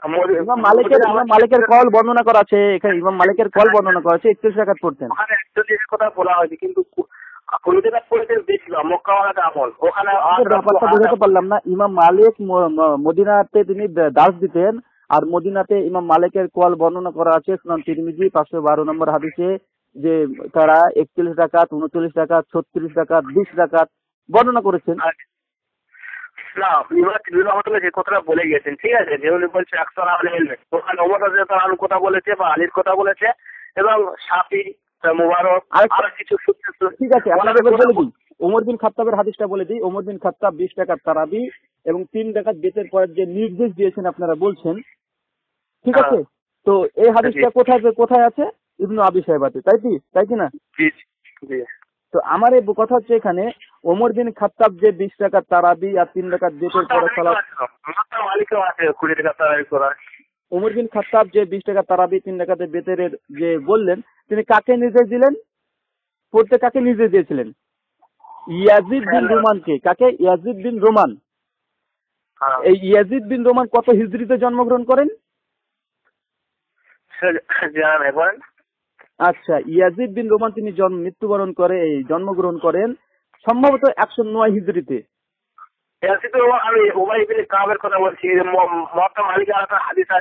আপনাকে প্রথম ওমর বিন খাত্তাবের এই রথটা ক্লিয়ার করে দিই, তারপর ওটা বুঝে নেবেন।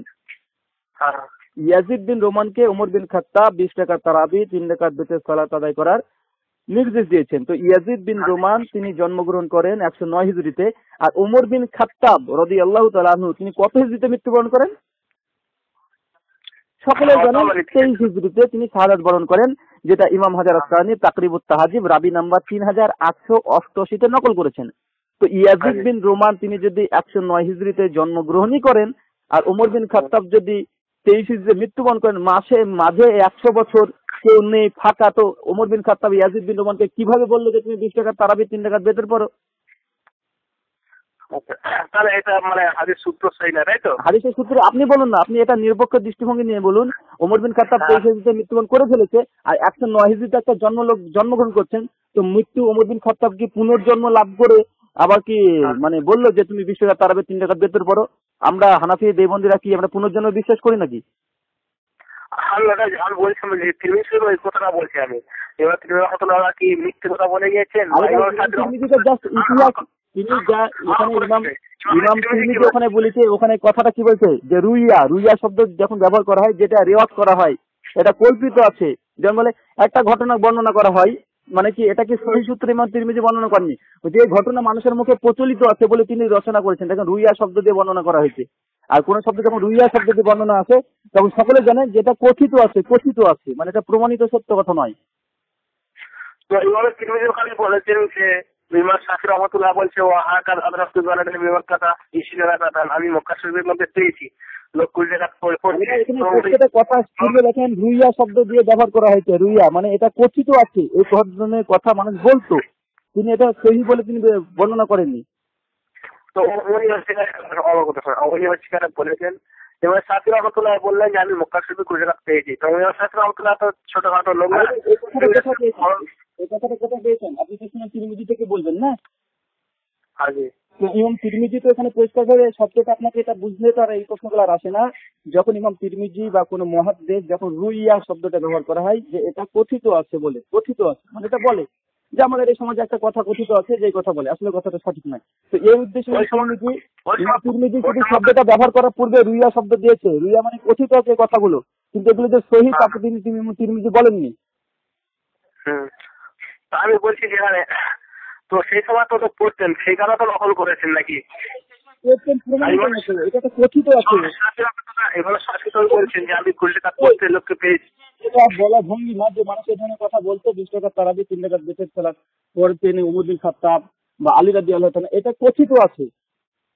মানুষ বলতো, এর পক্ষে কোনো প্রমাণ ইমাম তিরমিজি নিয়ে আসেননি। তার মানে বোঝা যাচ্ছে ইমাম তিরমিজির নজদিকে এটা সহিহ নয়। তো অন্য জয়ীফ হাদিস থেকে প্রমাণিত হয়ে যাচ্ছে ইমাম শাফি রহমাতুল্লাহ বলছেন যে আমি পেয়েছি। আচ্ছা, আপনাকে একটা কথা বলি, আপনি বলেন জয়ীফ সূত্রে পাওয়া যাচ্ছে, আপনাকে সহিহ সূত্রে মুয়াত্তা ইমাম মালিক থেকে মিশকাত থেকে দেখিয়ে দিলাম, যেটা সহিহ বুখারীর সনদে বর্ণনা হয়েছে। তো আপনি সহিহ হাদিস ছেড়ে দিয়ে আপনি ইমাম উমর বিন খাত্তাবের জয়ীফ হাদিস, যে 109 হিজরিতে জন্মগ্রহণ করলেও মাঝে 90 বছর ফারাক, তার কথা হাদিস গ্রহণ করছেন কিসের ভিত্তিতে? আপনাকে সহিহ সূত্রে হাদিস দিচ্ছি। তারপরে শাফি রহমাতুল্লাহ জামানা উনি বলছে আমি যে মক্কা শরীফের মধ্যে পেয়েছি। আরে আপনি আবার তিরমিজির কথা দিচ্ছেন ভাই, একই কথা তিরমিজির কল বর্ণনা করছেন। না আমি বলছি ভাই ওটা তো কথিত ঘটনা, ভাই ওটা কথিত ঘটনা, ওটা মানুষজন বলতো তাই তিরমিজি তাই তিরমিজি নকল করেছেন। তো এটা নিয়ে বলার কি প্রয়োজন যার পক্ষে হাদিস নেই? আমি ওই কথাটা বলছি, আমি যে বলছি ইমাম শাফি রহমাতুল্লাহ বলছে আমি আমার জামানায় পেয়েছি লোক 20 টাকা তারায় পড়তে। তো আমি এই কথা বলি সেই সময় তো লোক সব তাবেঈন সব বেশিরভাগ ছিল। আরে ভাই যে ইতিহাসটা বলছেন সেই ইতিহাসটা তো সহিহ সনদে প্রমাণ হওয়া চায় না। তাফসিরে তাবারি পড়বেন, তাফসিরে তাবারি সূরা নিসা সূরা 4 আয়াত নম্বর 159। এই তাফসিরে তাবারিতে ইমাম তাবারি একটা কল নকল করেছেন যে অনেকে বিশ্বাস করতে সেই সময়তে ঈসা আলাইহিস সালাতু ওয়াস সালাম তিনি মৃত্যুবরণ করেছেন। তাফসিরে তাবারি আপনি তো বিশ্বাস করবেন? তাই ইমাম শাফি রহমাতুল্লাহ বলেন পড়তে দেখি না আপনাকে বলুন, তাফসিরে তাবারি অনেক আলেম ওলামা সেই সময়তে বিশ্বাস তারা করতো, ঠিক আছে, যে ঈসা আলাইহিস সালাম মৃত্যুবরণ করেছে। আপনি এটা বিশ্বাস করবেন তো? তাফসিরে তাবারিতে আছে, তিনি একটা ইতিহাস বর্ণনা করেছে, কথিত আছে, রুইয়া, এটা কথিত আছে। তদ্রূপ একইভাবে শোনান তিরমিজি তিনি বলছে এই ধরনের কথা কথিত আছে, ইমাম শাফি দেখেছে 20 টাকা তারাবি মক্কাতে পেয়েছে, এগুলো কথিত আছে, এগুলো সহিহ সনদ দ্বারা প্রমাণিত নয় ইতিহাস।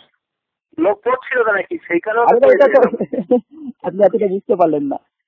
আমি আপনাকে অবশ্যই দেখেছেন তো, তারপরে বলছেন আরে ভাই দেখেছে, এটা তো প্রমাণিত হতে হবে, এটা তো ইতিহাস বর্ণনা করছে, ইতিহাসের ক্ষেত্রে কোনো সেই সূত্র নেই। যেমন ভাবে ঈসা আলাইহিস সালাম মৃত্যুবরণ করেছে ইমাম তাবারি নকল করেছেন, কিন্তু তিনি কোনো সেই সূত্র দেননি। তার মানে ইমাম তাবারি কথাটা গ্রহণযোগ্য নয়, সেটা হানাফিরা বলেছে, ওরা পৃথিবীর মুসলিমরা ঐক্যমত পোষণ করেছে। হ্যাঁ, তারপরে ছিল নাকি যে মক্কা মদিনায় 20 টাকা তারাবি হয় বা 4টে ইমামের মধ্যে 3টে ইমাম 20 টাকা তারাবি পড়ার কথা বলেছেন, বা তিরমিজি শরীফে যেখানে এসছে। না এটা ভুল বললেন যে 4 ইমামের 3 ইমাম বলেছেন যে 20 টাকা তারাবি পড়তে হবে না। ইমাম শাফি তিনি নির্দিষ্ট করেননি, ইমাম আহমদ ইবনে হাম্বল তিনিও নির্দিষ্ট করেননি যে কত টাকা তারাবি পড়তে হবে। আমাদের মাসালা শুনে নিন, আগে আমাদের মাসালা বলে দিই, আপনি তাহলে বুঝতে পারবেন আমরা তারাবি সম্পর্কে আমরা কি মাসালা আমরা বয়ান করে থাকি। আমরা বয়ান করে থাকি যে কেউ যদি আমাদেরকে প্রশ্ন করে তারাবি কত রাকাত সুন্নাত, আল্লাহ রাসূলের কত রাকাত সুন্নাত, আমরা বলবো 8 রাকাত সুন্নাত আর 3 রাকাত বিতর, 8 রাকাত তারাবি সুন্নাত। কেউ যদি আমাদেরকে প্রশ্ন করে যে বেশি পড়া কি জায়েজ না, আমরা বলবো নফল সালাত আপনি 20 কেন, আপনি 100 রাকাত পড়েন। রমজান মাসে আল্লাহ রাসূল সাল্লাল্লাহু আলাইহি ওয়াসাল্লাম থেকে প্রমাণিত আছে তিনি বেশি ইবাদত করতেন। তো আপনি 2 রাকাত করে সালাতুল লাইল মাসনা বলে হাদিস আছে সেই সূত্রে নাবুদ তিরমিজিতে আছে। তো আপনি যত ইচ্ছা সারাত ধরে পড়েন না কেন, কিন্তু তারাবি কত রাকাত সুন্নাত আমরা এটা জোর গলাতেই বলবো 8 রাকাত তারাবি সুন্নাত আল্লাহ রাসূলের, সাহাবীদের সুন্নাত, খোলাফায়ে রাশেদার সুন্নাত 8 রাকাত তারাবি সুন্নাত। কিন্তু আপনি যদি পড়তে চান তারাবি নয়, আপনি নফল সালাত সারা রাত ধরে পড়তে পারেন, আমাদের কোনো আপত্তি নেই, আমরাও পড়ি। ও আচ্ছা, তো আর একটা জিনিস যেরকম ভাবে যদি বলে 20 টাকা তারাবি সুন্নাত, তাহলে আমরা কঠোর প্রতিবাদ করি 20 টাকা তারাবি যা সুন্নাত বলে, কারণ 20 টাকা তারাবি সুন্নাতের পক্ষে কোনো সহিহ হাদিস নেই। কিন্তু আপনি পড়তে পারেন 20 থেকে 40 পড়েন, 60 পড়েন, 100 পড়েন, সারা রাত ধরে পড়েন, আমাদের কোনো আপত্তি নেই। আর আমরা জিজ্ঞেস করি যেটা হচ্ছে মক্কা মদিনায় হচ্ছে 20 টাকা তারাবি, ওই বিষয়ে আপনার মক্কা মদিনাতে কিয়ামুল লাইল হয়, সারা রাতও নামাজ হয়, তাই বলে কি আপনার সারা রাত নামাজ পড়েন? এক মক্কা মদিনাতে যখন ইমাম সাহেব যদি ধরে নি 20 টাকা তারাবি পড়ে, তারা জোরে আমি বলে বুকে হাত বাঁধে রকুতে যাস নাই রফজান করে, রুকুতে ওঠার সময় রফজান করে, 1 রাকাত বিতের সালাত আদায় করে, আপনারা পড়েন? তো আপনি শুধু রাকাত নিচ্ছেন না, সম্পূর্ণ ওরা করছে ওরা কি এটা কি ঠিক করছে? আপনাকে কি বললাম, 2 রাকাত করে সারা রাত ধরে পড়ুন না, কোনো সমস্যা নেই। ওরা 2 রাকাত কিয়ামুল লাইল কিয়ামুল লাইল করে সারা রাত ধরে নামাজ পড়ে, কোনো রাকাতের গণনায় থাকে না। না আমি আপনাকে মক্কা তো 20 টাকা তারাবি হয়, এটা তো জানেন না আপনি? আরে ভাই মক্কাতে 20 টাকা তারাবি হয় আপনাকে কে বললো? হ্যাঁ মক্কাতে 20 টাকা তারাবি হয় কে বললো? কিয়ামুল লাইল করে ওরা 2 রাকাত করে সালাত আদায় করতেই থাকে। ও ওমরা করতে চায় যারা আমাদের এখানে গিয়েছে, আমি বলছি 20 টাকার তারাবি হয়, সেই কারণে বলছিলাম আমি। ওমর মক্কা মদিনাতে 2 রাকাত তারাবির কথা বলছেন, আমি সেই জন্য আপনাকে প্রশ্ন করছি যে আপনি শুধু রাকাত সংখ্যা কেন দেখছেন? আপনি তাদের পুরো সালাতের তরিকা দেখেন। তারা ফরজ নামাজ তারাবির পরে এই যে 4 রাকাতের পরে 4 রাকাত পরে বসে বসে দোয়া করা, ওটা তো করেন না, ওটা কেন নিচ্ছেন না? মানে আপনার যখন যেটা প্রয়োজন আপনি টুক করে সেটা তুলে নেবেন একখানা, আর আপনারা এখানে 100 খানা নামাজের মধ্যে 100 খানা পদ্ধতি আপনাদের সঙ্গে মিল নেই, সেগুলো ইনকার করছেন, আর শুধু রাকাত সংখ্যাটা টুক করে তুলে নিচ্ছেন কেন? এটা কি জিনিস নীতি? নয়, নকল মনে করে পড়তে হবে। হ্যাঁ নফল, আরে ভাই তারা তো নফল বলে পড়ছে। তা মক্কা মদিনাওয়ালারা যেটা পড়ছে ঠিক আছে, এটা কি ভুল? আমি তো আপনাকে বলে দিলাম যে নফল সালাত আপনিও পড়েন, ভুল কেন হবে আপনাকে? আপনাকে তো আমরা বলছি আপনি নিজেরা পড়ি, আপনি 2 রাকাত করে সারা রাত ধরে পড়ুন। আচ্ছা, ওরা যেটা পড়ছে, ওরা যেরকম ভাবে 2 রেখাত ভাবে পড়ছে, 20 টাকা কোনো করে বন্ধ করতে তারা বেতন করে নেয়। সেই দশকে তারা আরো পড়ে, হ্যাঁ সেই দশকে আরো সারা রাত ধরে সালাত আদায় করে, কোনো রাকাতের হিসাব গণনা থাকে না। না, ইমাম যারা কাবা শরীফ ইমামরা, আপনি ভালো করে খোঁজ নিবেন, যারা হজ করতে গেছে বা ওখানে নামাজ পড়েছে তাকে জিজ্ঞাসা করবেন যে সৌদি আরবে যখন সেই দশকে তারা কত রাকাত পড়ে। কোনো রাকাতের হিসাব থাকে না, তারা ধারাবাহিকভাবে 2 রাকাত যে যেতে পারে পড়ে চলে যায়। এটা তো জানেন জি, জামাত করে যে নামাজ তো হয়, ওটা তো 20 টাকা হয়তো 20 রাকাত করে নাই। প্রথমে একজন ইমাম আসে, তিনি 10 রাকাত সালাত আদায় করান, সালাম ফেরান, চলে যান। আরেকজন ইমাম আসে, 10 রাকাত আদায় করান, সালাম ফেরান, তারপরে বিদায় সালাত পড়ায়। 2 ইমামে পড়ানো হয়। তো 8 রেখাত পেতে কি হয়, এখন 10 রেখাত হয়ে যাচ্ছে। আরে ভাই আল্লাহ রাসূল সাল্লাল্লাহু আলাইহি ওয়াসাল্লাম বলছে ইহদা আশারা রাকাতাইন। আল্লাহ রাসূল কি করতেন? 11 রাকাতের বেশি নামাজ ছিল না, তো 10 রাকাত পড়লে 1 রাকাত বেতন পড়লো, হাদিস উপর আমল হয়ে গেল। তাই বুখারী 2013 নম্বর যেটা হাদিস আছে কিতাবুত তারাবি অধ্যায়ে, মাইশা রাদিয়াল্লাহু তাআলা আনহা থেকে বর্ণিত আছে যে ইহদা আশারা রাকা, যে রাসূল সাল্লাল্লাহু আলাইহি ওয়াসাল্লাম 11 রাকাতের বেশি পড়তেন না, তার মানে কম পড়তেন। তো এখানে 10 রাকাত তারাবি কে পড়লো, সমস্ত কথা 2 রাকাত করে 1 রাকাত বেতন পড়বে, হয়ে গেল 11 রাকাত আমল। তো ওখানে তো ডিসকাস তো ইয়ে করছিল আপনি, লাস্ট হচ্ছে এখানে তোমার 10 টাকা দিতে তারাই করে দিয়ে তারা আরেকদিন ইমাম এসে 10 টাকা করে যাচ্ছে। তো যে ইমামের যে মুক্তাদির আরো নফল পড়া উচিত মানে মনে করছে যে পড়া উচিত, তারা পড়ছে। আর যাদের মনে চাইছে না 10 টাকা আমি এখানে 8 টাকা বা 10 টাকা পড়লাম, তারা সালাম ফিরে চলে যাচ্ছে ইমামের সঙ্গে। আপনারা 8 টাকা করছেন, তো ওরা তো 10 টাকা করছে, আপনারা 8 টাকা করছেন। আরে আমরা 10 টাকা পড়ি, আমরা কেন পড়বো না? আল্লাহ রাসূলের এখানে উমুম যেটা হুকুম যেটা আছে সেটা হচ্ছে তিনি 11 রাকাতের বেশি পড়তেন না, তার মানে কমও পড়তেন। বেশি পড়তেন না মানে কি, তিনি 13 রাকাত বা 14 রাকাত বা 18 রাকাত তিনি পড়তেন না। তো 11 রাকাত পড়তেন, তো আপনি 11 রাকাত পুজিয়ে দিন, 2 রাকাত করে। যেহেতু 1 রাকাত বেতন আলাদাভাবে পাওয়া যায়, 1 রাকাত আল্লাহ রাসূল বেতন পড়েছেন, তাই 10 আর 1 11 পড়ে নিন। এই আপনার 11 মধ্যে সীমাবদ্ধ থাকছে। না, আমি বলছি যে ওরা হচ্ছে পুরো 10 টাকা পড়ে না, আপনারা 8 টাকা পড়ে, সেই কথাটা আমি আপনাকে জিজ্ঞেস করছি। আরে ভাই আমরা কোনটা আমল করি সেটা কথা নয়, কোনটা আমাদের মানে ফতোয়া জারি আছে কোনটার পরে সেটা দেখুন। কে কি আমল করে সে কি আমাদের মাথা আল্লাহ সুবহানাহু ওয়া তাআলা তার ফয়সালা করবে। আমাদের ফতোয়া কি ভুল সেটা প্রমাণ করেন। আমি কি আমল করি? একজন ব্যক্তি দেখাচ্ছে বড় মুহাদ্দিস জেনা করে, তার মানে বলবেন নাকি যে জেনাটা জায়েজ? আমি যেটা বলছি ওরা যেটা করে ওটা কি ওরা 10 টাকা তারাই পড়েন যেটা।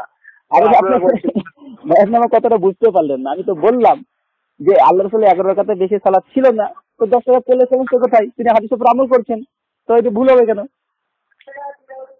তারাবি তো করছে, তাহলে তারাবি তো 8 টাকা হবে, ওরা 10 টাকা করছে তো। আরে ভাই 2 রাকাত তো নফল ছাড়া আপনি সারা রাত ধরে পড়ুন, আপনাকে তো বলা হলো। আমি বলছি যে ওনারা যেরকম ভাবে করছে, আপনি বিষয়টাকে গুলিয়ে ফেলছেন। শুনুন, আপনাকে আমাদের মাস্টারকে বলে দিয়েছি, যে মাস্টারকে সম্পূর্ণভাবে বলে দিয়েছি। এবার আমাদের দাবি হচ্ছে এটাই, যারা বলছে 20 টাকা সুন্নাত, 20 টাকা সুন্নাতের পক্ষে কি হাদিস আছে? যেরকম মুয়াত্তা মালিকেও আছে ভাই, ওটা মুরসাল হাদিস। এটা নাসিরউদ্দিন চাঁদপুরি তার হানাফি কেল্লাতে তিনি স্বীকার করে নিয়েছেন। মুরসাল হাদিস মুয়াত্তা মালিকের যে হাদিস আছে, আপনার হযরত সাইদ বিন উবাইদা থেকে যে হাদিস বর্ণনা আছে, এটা মুরসাল, কারণ ওমর বিন খাত্তাবের সঙ্গে তারও সাক্ষাৎ হয়নি। হযরত নাফিস সূত্রে বর্ণনা হয়েছে, তার মৃত্যু 169 হিজরিতে।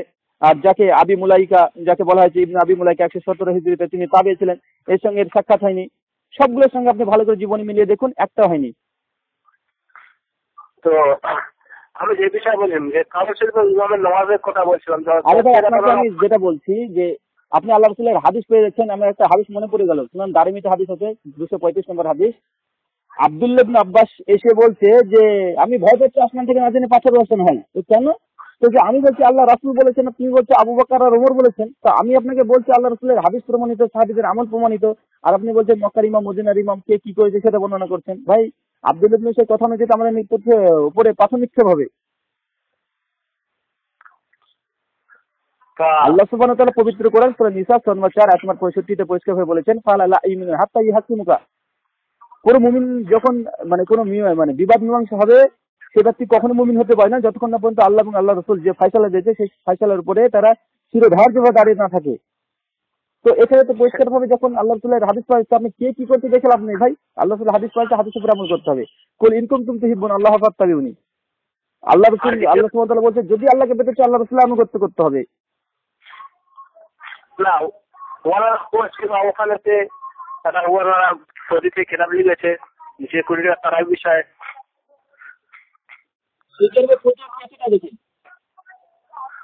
বাবা যে কুড়িটা তারাই পড়ে ফতোয়া কি আছে সেটা দেখুন, তারা কি আমল করতে সেটা বাতিল করে ফতোয়া কি দেখুন। কমিটি বোর্ড ফতোয়া লাজনা বা দায়মিয়া যেটা সরকারি ভাবে ফতোয়া বোর্ড আছে তাদের ফতোয়া কি আছে তাই দেখুন। তারা বলেছে 8 টাকা তারাবি সুন্নাত, তারপর 2 রাকাত করে সারা রাত ধরে পড়তে পারে, কোনো আপত্তি নেই। ওখানে কুড়িটা তারাবি কথা বলেননি, 8 টাকা তারাবির কথা বলেছেন, আর 2 রাকাত করে সারা রাত ধরে কি আমল লাইল করে কোনো সমস্যা নেই। ফতোয়া লাজনা দায়মিয়া ফতোয়া এটাই যেটা সরকারি ভাবে দেওয়া হয়। হ্যাঁ অন্য কিছু নাই, কুড়িটা তারাবি কথা বলেননি সরকারি ভাবে, কারণ সৌদি আরব এটা হচ্ছে ইসলামিক কান্ট্রি, সরকারি ফতোয়া কি আছে, খলিফার ফতোয়া কি আছে সেটা দেখুন। আবু বকর যেমন সৌদি আরবে যখন তিনি ক্ষমতায় ছিলেন, খলিফা ছিলেন, তখন কে কোন রাজ্যে কি আমল করলো সেটা কথা নয়, আবু বকরের ফতোয়া কি ছিল সেটা দেখতে হয়। তদ্রুপ সরকারি ভাবে যেটা সরকারি ফতোয়া বোর্ড, যেটা টাকা দিয়ে সরকার রীতিমতো পুষে এসে ফতোয়া বোর্ডের ফতোয়া দেখুন যে ফতোয়া লাজনা দায়মিয়া, তারা বলেছে 8 টাকা তারাবি সুন্নাত আল্লাহ রাসূল থেকে প্রমাণিত। তাই 8 টাকা তারাবি সুন্নাত, আর বাকি যত পড়বে কি এমন লাইল করুক কোনো সমস্যা নেই, কারণ নফল সালাত আমরা বলি কোন আপত্তি নেই। ওই কেতাবের মধ্যে শুধু এইটুকু আছে 8 টাকা 50 সুন্নাত, আর বাকি যত পড়তে পারে না, তাই তো? এটা আমাদের ফতোয়া না ফতোয়া নফল সালাত আদায় করবেন কে বেঁধে রেখেছে আপনাকে ভাই? হ্যাঁ আপনি নফল সালাত আদায় করবেন তো আপনাকে কে বাধা দেবে, কে ধরে রাখবে? আপনি যত ইচ্ছা পড়ুন না। না বেদাত বলছে না যায় পড়া চলবে না। হ্যাঁ আল্লামা নাসিরউদ্দিন আলবানী সালাতুত তারাবিতে তিনি বলেছেন 8 রাকাত তারাবি হচ্ছে আল্লাহ রাসূল থেকে প্রমাণিত, সাহাবী থেকে প্রমাণিত। এর অতিরিক্ত তারাবি সালাত, তারাবি যেহেতু একটা শরীয়ত, এটা সেহেতু তারাবি সালাত 8 রাকাত অতিরিক্ত পড়াটা বিদআত হবে। কিন্তু কেউ যদি 2 রাকাত করে নফল সালাত আদায় করতে চায় করুক, যার নফল সালাত। বুঝতে পারলেন? এবার আপনাকে যদি আমি বলি ভাই যে জোহরের আগে আমরা করাকাত সুন্নাত পড়ি 4 রাকাত, আমার কথা হচ্ছে যেটা যে ওনারা 11 রাকাত পড়েন, ঠিক আছে, তারপর হচ্ছে ওনারা আছে 10 আর 3 ভাগে পড়ায়, তো 20 রাকাত তো দুটোই পড়ে, আর সুদাই তোমার পিছনে থাকে, আপনি দেখবেন নেটে। আমি ভাবলাম নফল সালাত নিয়ত করলেন না, তারাবি নিয়ত করলে আপনি কি হয়ে জানলেন? তো ওনারা হচ্ছে একই সাথে একসঙ্গে 20 রাকাত পড়ে তারপরে বেঁচে পড়ছেন। আরে ভাই ওরা নফল সালাত আদায় করলো, মসজিদে হারামে যদি কেউ নামাজ পড়ে তার লক্ষ লক্ষ গুণ সব বেশি, তার নফল সালাত আদায় করে নিল রমজান মাসে আরো বেশি নেকি পাবে, সে সাথে পড়লে তো সমস্যা কোথায় আপনার? তারা নিয়াত কি করছে, তারা করাকাতে নিয়াত করছে সেটা বড় কথা। আর নিয়াতটা তো আপনি তো অন্তরে গিয়ে দেখতে পাচ্ছেন না। তারা 8 রাকাত তারাবি নিয়াত করলো, পড়লে নিল, তারপরে যত ইমাম সুদাই তারপর যদি দাঁড়িয়ে থাকে তো তিনি নফল সালাত আদায় করছেন না তারাবি আদায় করছে, আপনি কিভাবে জানলেন যে সেটা দলিল দিচ্ছেন? ভাই আমারও তো নিয়াত আছে, আমি যে রমজান মাসে কোনোদিন ইনশাআল্লাহ যদি সৌদি আরবে যাই তো 8 রাকাত তারাবি পড়বো, তারপরে ওই মসজিদেই আরো ইমাম আসবে, তাদের পিছনে আমি 2 রাকাত করে যতক্ষণ সালাত আদায় করাবে ততক্ষণ সালাত আদায় করবো, কিন্তু নফল সালাত আদায় করবো। এক ইমাম 10 রাকাত পড়েন, এইটুকু জানেন তো? আরে আপনাকে তো সেটাই বললাম আমি, 10 রাকাত পড়ে তারপর একটা ইমাম এসে 10 রাকাত পড়ায়, ঠিক আছে, কাবা শরীফে ইমামরা এরকম করে, তো ওনারা তো পুরো 10 রাকাত তো পড়েন, ঠিক আছে, তারপরে সে আটা ইমাম 10 রাকাত পড়ে, 20 রাকাত পুরো পড়ে। তো আমাদের আট রাকাত পড়ে বেরিয়ে আসে, সেই কথা না বলছি। 8 রাকাত পড়ে বেরিয়ে আসলো তো আমাদের আহলে হাদিস মসজিদে 8 রাকাত হয়, তো 8 রাকাত পড়ে বেরিয়ে আসলে সমস্যা কোথায়? তো কাবা শরীফ ইমামরা তারা তো ভুল করছে, তাহলে তো তারা ইমাম সাহেব সালাম ফিরিয়ে দিয়েছে। আল্লাহ রাসূল সুনান আবু দাউদে বলেছে কোন ব্যক্তি যদি ইমামের সালাম ফিরানো পর্যন্ত সালাত আদায় করে তার জন্য সারা রাতের সওয়াব লিপিবদ্ধ করা হয়। তো একজন ইমাম সাহেব আসলেন 10 রাকাত পড়ালেন, তার সঙ্গে সালাম ফিরিয়ে দিয়ে ইমাম সাহেব চলে গেলেন, মুক্তাদি চলে গেলেন, সালাম শেষ তো ইমামের চলে গেল, তো হাদিসের উপরে আমল হয়ে গেল। আরেকজন ইমাম আসবে তখন শুরু করলো, মাঝখানে চলে যাবে না। এটাই জানছেন না? তো কাবা শরীফের সব ইমাম তো সবসময় মুস্তাকিল ভাবে থাকে একদম পুরো। আরে ভাই, সব সুন্নতের সঙ্গে সালাম ফেরানো, কে কখন একজন ইমাম ইমামতি করছে তারপর যদি মুক্তাদি হয় সেটা তার ব্যাপার। হাদিস আছে আল্লাহ রাসূল বলছেন ইমামের সঙ্গে সালাম ফেরানো পর্যন্ত কোনো ব্যক্তি যদি সালাত আদায় করে তার সার রাত্রির নেকি লিপিবদ্ধ করা হয়। তো ইমাম সাহেব সালাম ফেরাতে সালাত শেষ হয়ে গেছে, তো যার ইচ্ছা সে চলে গেল। তারপর ইমাম যদি চাই, কোনো মুক্তাদি যদি চাই যে আবার অন্য ইমামের পেছনে তারা সালাত আদায় করবে, করুক, সমস্যা কোথায়? আরেকটা জিনিস জিজ্ঞেস করি আপনাকে, তারাবি আরেকটা বিষয় সেরকম ভাবে আমরা পড়ছি, ঠিক আছে, দু রেখাত করে আপনারা যেখানে পড়ছেন, দু রেখাত করে পড়ে নিয়ে এক রেখাত বা 3 রেখাত ভিতরে পড়ছেন, ঠিক আছে, জামাতের সাথে। বুখারী শরীফে এরকম তো হাদিস পাওয়া যায় যে আল্লাহ রাসূল 3 দিন তারাবি পড়ে বন্ধ করে দিয়েছিলেন, এরকম হাদিস পাওয়া যায়? বন্ধ করে দিয়েছেন এমন কথা হাদিস দ্বারা প্রমাণিত নয়। আল্লাহ রাসূল 25 27 রমজান 29 রমজান 3 দিন সালাত আদায় করেছেন, বন্ধ করেছেন এই কথা কোথায় বলেন? আল্লাহ রাসূল 3 দিন তারাবি জামাতের সাথে আমি বলছি, হ্যাঁ, জামাত সহকারে আল্লাহ রাসূল 3 দিন প্রমাণিত আছে সেটা বলেন। হ্যাঁ সেটা বলছি তো। 3 দিন আল্লাহ রাসূল পড়েছেন, 3 দিন পরে হচ্ছে বন্ধ করে ঘরে পড়েছেন, বাড়িতে পড়েছেন, ঠিক আছে। তো আমি বলছি যে আপনারা তো পুরো রমজান মাস জামাতের সাথে তো তারাবি পড়েন বাড়িতে এসে। হ্যাঁ, আমাদের ওমর বিন খাত্তাব রাদিয়াল্লাহু তাআলা আনহু সাহাবী সুন্নাত পুরো জামাতে 30 দিন জামাতে ঐক্যবদ্ধ হয়ে তারাবি সালাত আদায় করা যায়, তাই আমরা করি।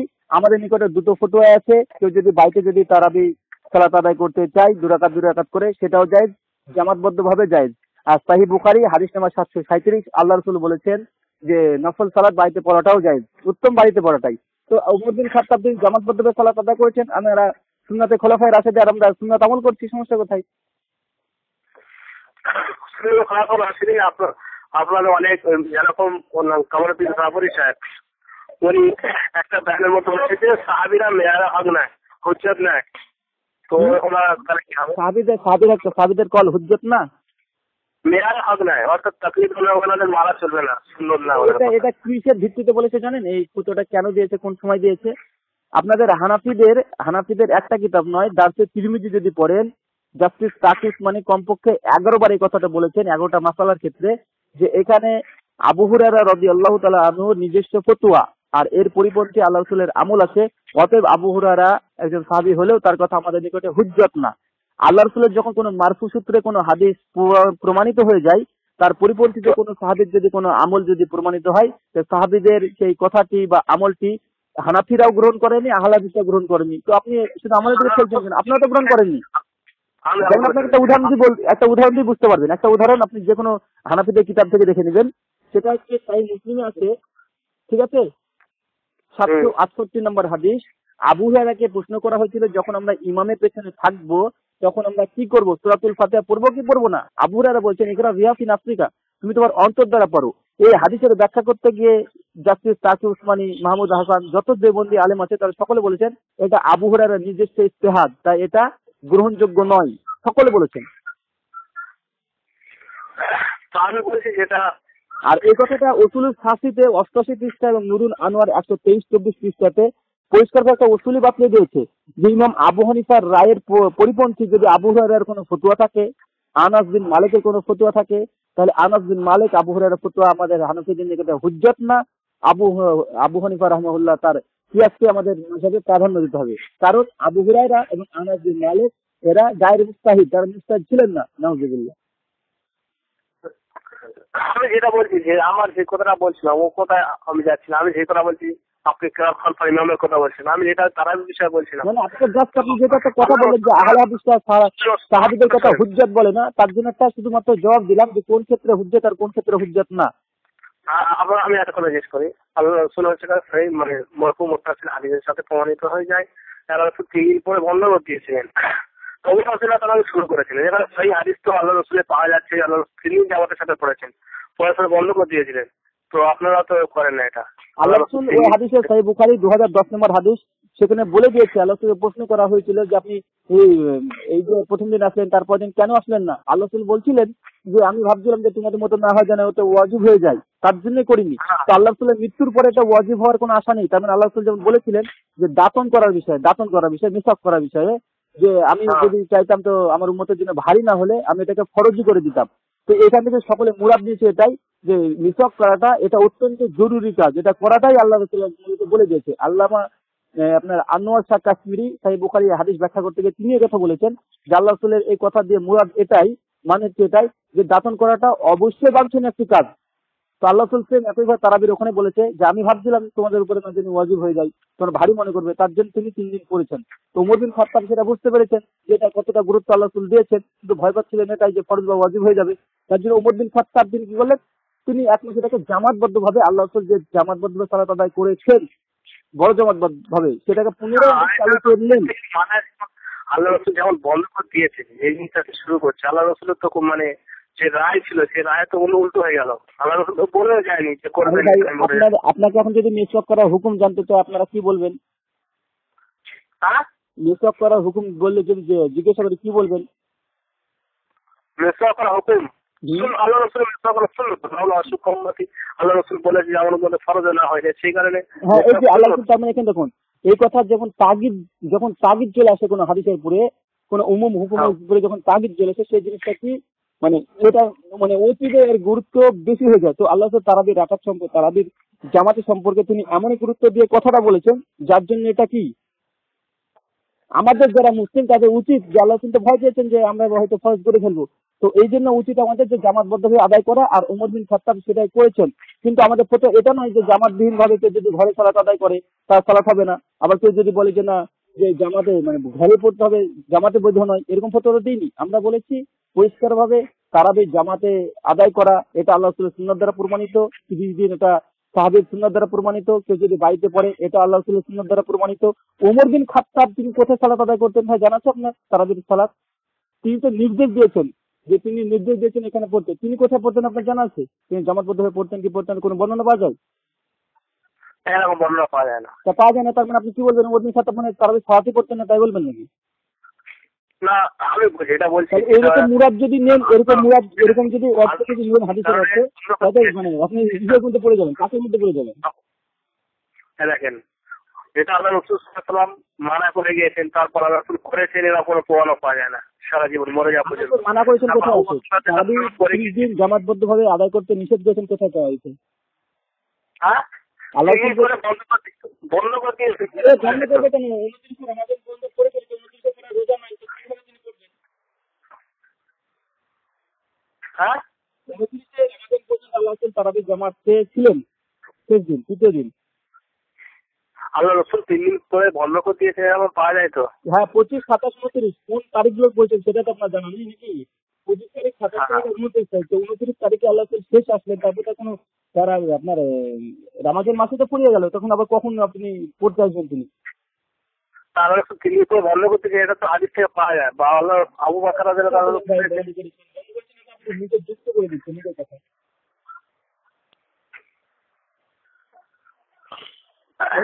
রমাজানে যখন জিজ্ঞাসা করলে যে আপনি কেন আসলেন, আল্লাহ বলি আমি তোমাদের অবস্থা ভালোভাবে বুঝতে পেরেছি, তো আমি ভাবছিলাম যেটা না জানি তোমাদের উপরে ফরজ হয়ে যায়, এই আশঙ্কাটা আল্লাহ আসেননি তো তিনি ব্যক্ত করেছেন। তো এখান থেকে কি মুরাদ? সমস্ত মুহাদ্দিসিন এই মুরাদই নিয়েছেন যে জামাতের গুরুত্ব বুঝিয়েছে, জামাতের গুরুত্ব বুঝিয়েছে, তারাবির সালাতে জামাতের গুরুত্ব বুঝিয়েছে। আমরা তো জামাতের গুরুত্বের সঙ্গে জামাতে পড়ছি। আচ্ছা আমি একটা আপনার জিজ্ঞেস করি এই জিনিসটা আমি এখন বলছিলাম এটা যে বুখারী শরীফে আপনি রিওয়ায়াত বললেন বুখারী শরীফ কোথা আছে আগেকার তারাবির সম্পর্কে? সহিহ বুখারীতে? হ্যাঁ সহিহ বুখারীতে যেটা আছে আমাদের নজদিক যেটা দেখছি 269 পৃষ্ঠা হাদিস নাম্বার 2013। সহিহ মুসলিম প্রথম খণ্ড 259 পৃষ্ঠা আয়েশা রাদিয়াল্লাহু তাআলা আনহা থেকে হাদিস বর্ণনা আছে 8-11 রাকাত যে কথা বলা হয়েছে সেটা হচ্ছে তারাবির হাদিস।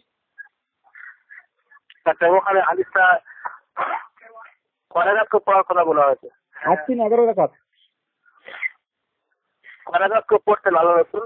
ওখানে কোনো উমুম হিসাবে বলা হয়েছে তিনি 4 রাকাত পড়তেন, তারপরে আবার 4 রাকাত পড়তেন, তারপরে 3 রাকাত পড়তেন। 4 রাকাত পড়তেন তো? হ্যাঁ, কিন্তু সহিহ মুসলিমে মায়েশা থেকে ওই হাদিসটা বর্ণনা আছে যে 2 রাকাত পরে সালাম ফিরাতেন। সহিহ মুসলিমে তো দেখে নেবেন ওই মায়েশার ওই হাদিসটাই 2 রাকাত করে কথা আছে। আর এটা হচ্ছে আপনার এটা ভাই আছে দুই করে 8 পর্যন্ত করা আছে, তারপরে 3 রাকাত আছে। আপনাকে আমি বলি আর এটা হচ্ছে আমাদের ধোঁকা দিচ্ছে যে সহিহ বুখারীতে 4 রাকাত করে কথা আছে, সহিহ বুখারীতে 4 রাকাত করে কথা আছে। তো এখানে 4 রাকাত কেন আহলে হাদিসরা পড়ে না? আরে ভাই ওই হাদিসটা মায়েশা রাদিয়াল্লাহু তাআলা আনহা 2 রাকাত করে ওই হাদিসেই বর্ণনা করেছে, ব্যক্ত করেছেন, তাই মুসলিমে প্রমাণিত।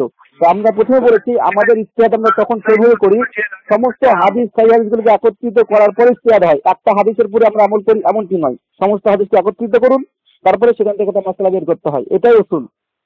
তো সহিহ বুখারীতে 4 রাকাতের কথা বলা হয়েছে, 4 রাকাতে কয় রাকাতে সালাম ফিরাতেন এটা বর্ণনা আছে সহিহ মুসলিমে, ওই মায়েশা রাদিয়াল্লাহু তাআলা আনহার হাদিসে আছে। হ্যাঁ, তো আল্লাহ রাসূল তো ওখানে হাদিসে এসেছে আল্লাহ রাসূল ভূমি উঠে বের করতেন। তো হাদিস আপনারা আদেশ পড়েন তো? হ্যাঁ, ওখানে আল্লাহ রাসূল এসে জিজ্ঞাসা করলেন যে আপনি বের পড়েনি? আল্লাহ রাসূল বলছে আমার চোখ ঘুমায় না, আমার দিন ঘুমায় না, চোখ ঘুমায়, আমি ঘুমিয়ে উঠে আল্লাহ রাসূল ঘুমিয়ে উঠে বের পড়বে। কি হয়েছে? তো আপনারা তো ঘুমানোর আগে বের পড়েন তো? তো আপনারা তো হাদিস মানার দাবিদার, আপনারা কেন ঘুমের আগে পড়ে ফেলেন ভাই? হ্যাঁ, আপনারা কি হাদিসে পড়ে হাদিসটা কি মানেন না? তাহলে আপনারা কেন ঘুমের আগে পড়ে ফেলেন? আপনারা পড়েন, আপনারা আপনারা সাহাবীদের আসার দ্বারা প্রমাণিত, তারা ঈশা সালাতের পরে তারা 3 রাকাত বেতর পড়েছে। 1 2 নম্বর দেখুন, ভাই 2 রাকাত দেখুন।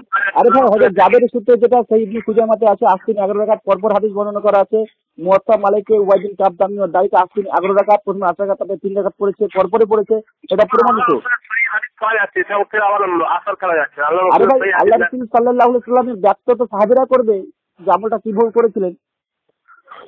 আল্লাহ রাসূল তো ঘরে তো সেখানে 3 রাকাত বের করতেন, আপনারা ঘরে বের 3 রাকাত পড়েন। আমরা পড়বো না কেন? পড়ি তো ভাই, যেদিন আমরা তারাবি নামাজ বাড়িতে পড়ি সেদিন তারাবি পড়ি, ঘরে পড়ি। আচ্ছা ঠিক আছে, আপনারা এই বিষয়টি কি আপনারা এই হাদিসটাকে কি আপনারা অমান্য করেন, ইনকার করেন? কি অমান্য করছে? এই হাদিসের উপর আপনারা আমল করেন না কেন? হাদিস যেহেতু আপনারা দাবিদার, আপনারা কি হাদিস মানে দাবিদার না? আপনারা কি আমল করেন? আপনার প্রশ্ন কি এটা কি আপনারা কি সহিহ হাদিস মানার দাবিদার না? হ্যাঁ, সহিহ হাদিস মানি। আপনারা এই হাদিসের উপর আমল করেন না কেন? যে সহিহ হাদিসটা এই হাদিসের উপর আপনারা আমল করেন না কেন তাই বলুন? এই হাদিসের উপর আপনারা আমল কেন করেন না? সহিহ হাদিস মানার দাবিদার আপনারাও তো, কিন্তু আমরা তো একা নই। ঠিক আছে, আমি এখন বাজারে এসেছি, বাজার থেকে কোথাও ইনশাআল্লাহ। ঠিক আছে, ইনশাআল্লাহ কোনো সমস্যা নাই। এই কথা বলে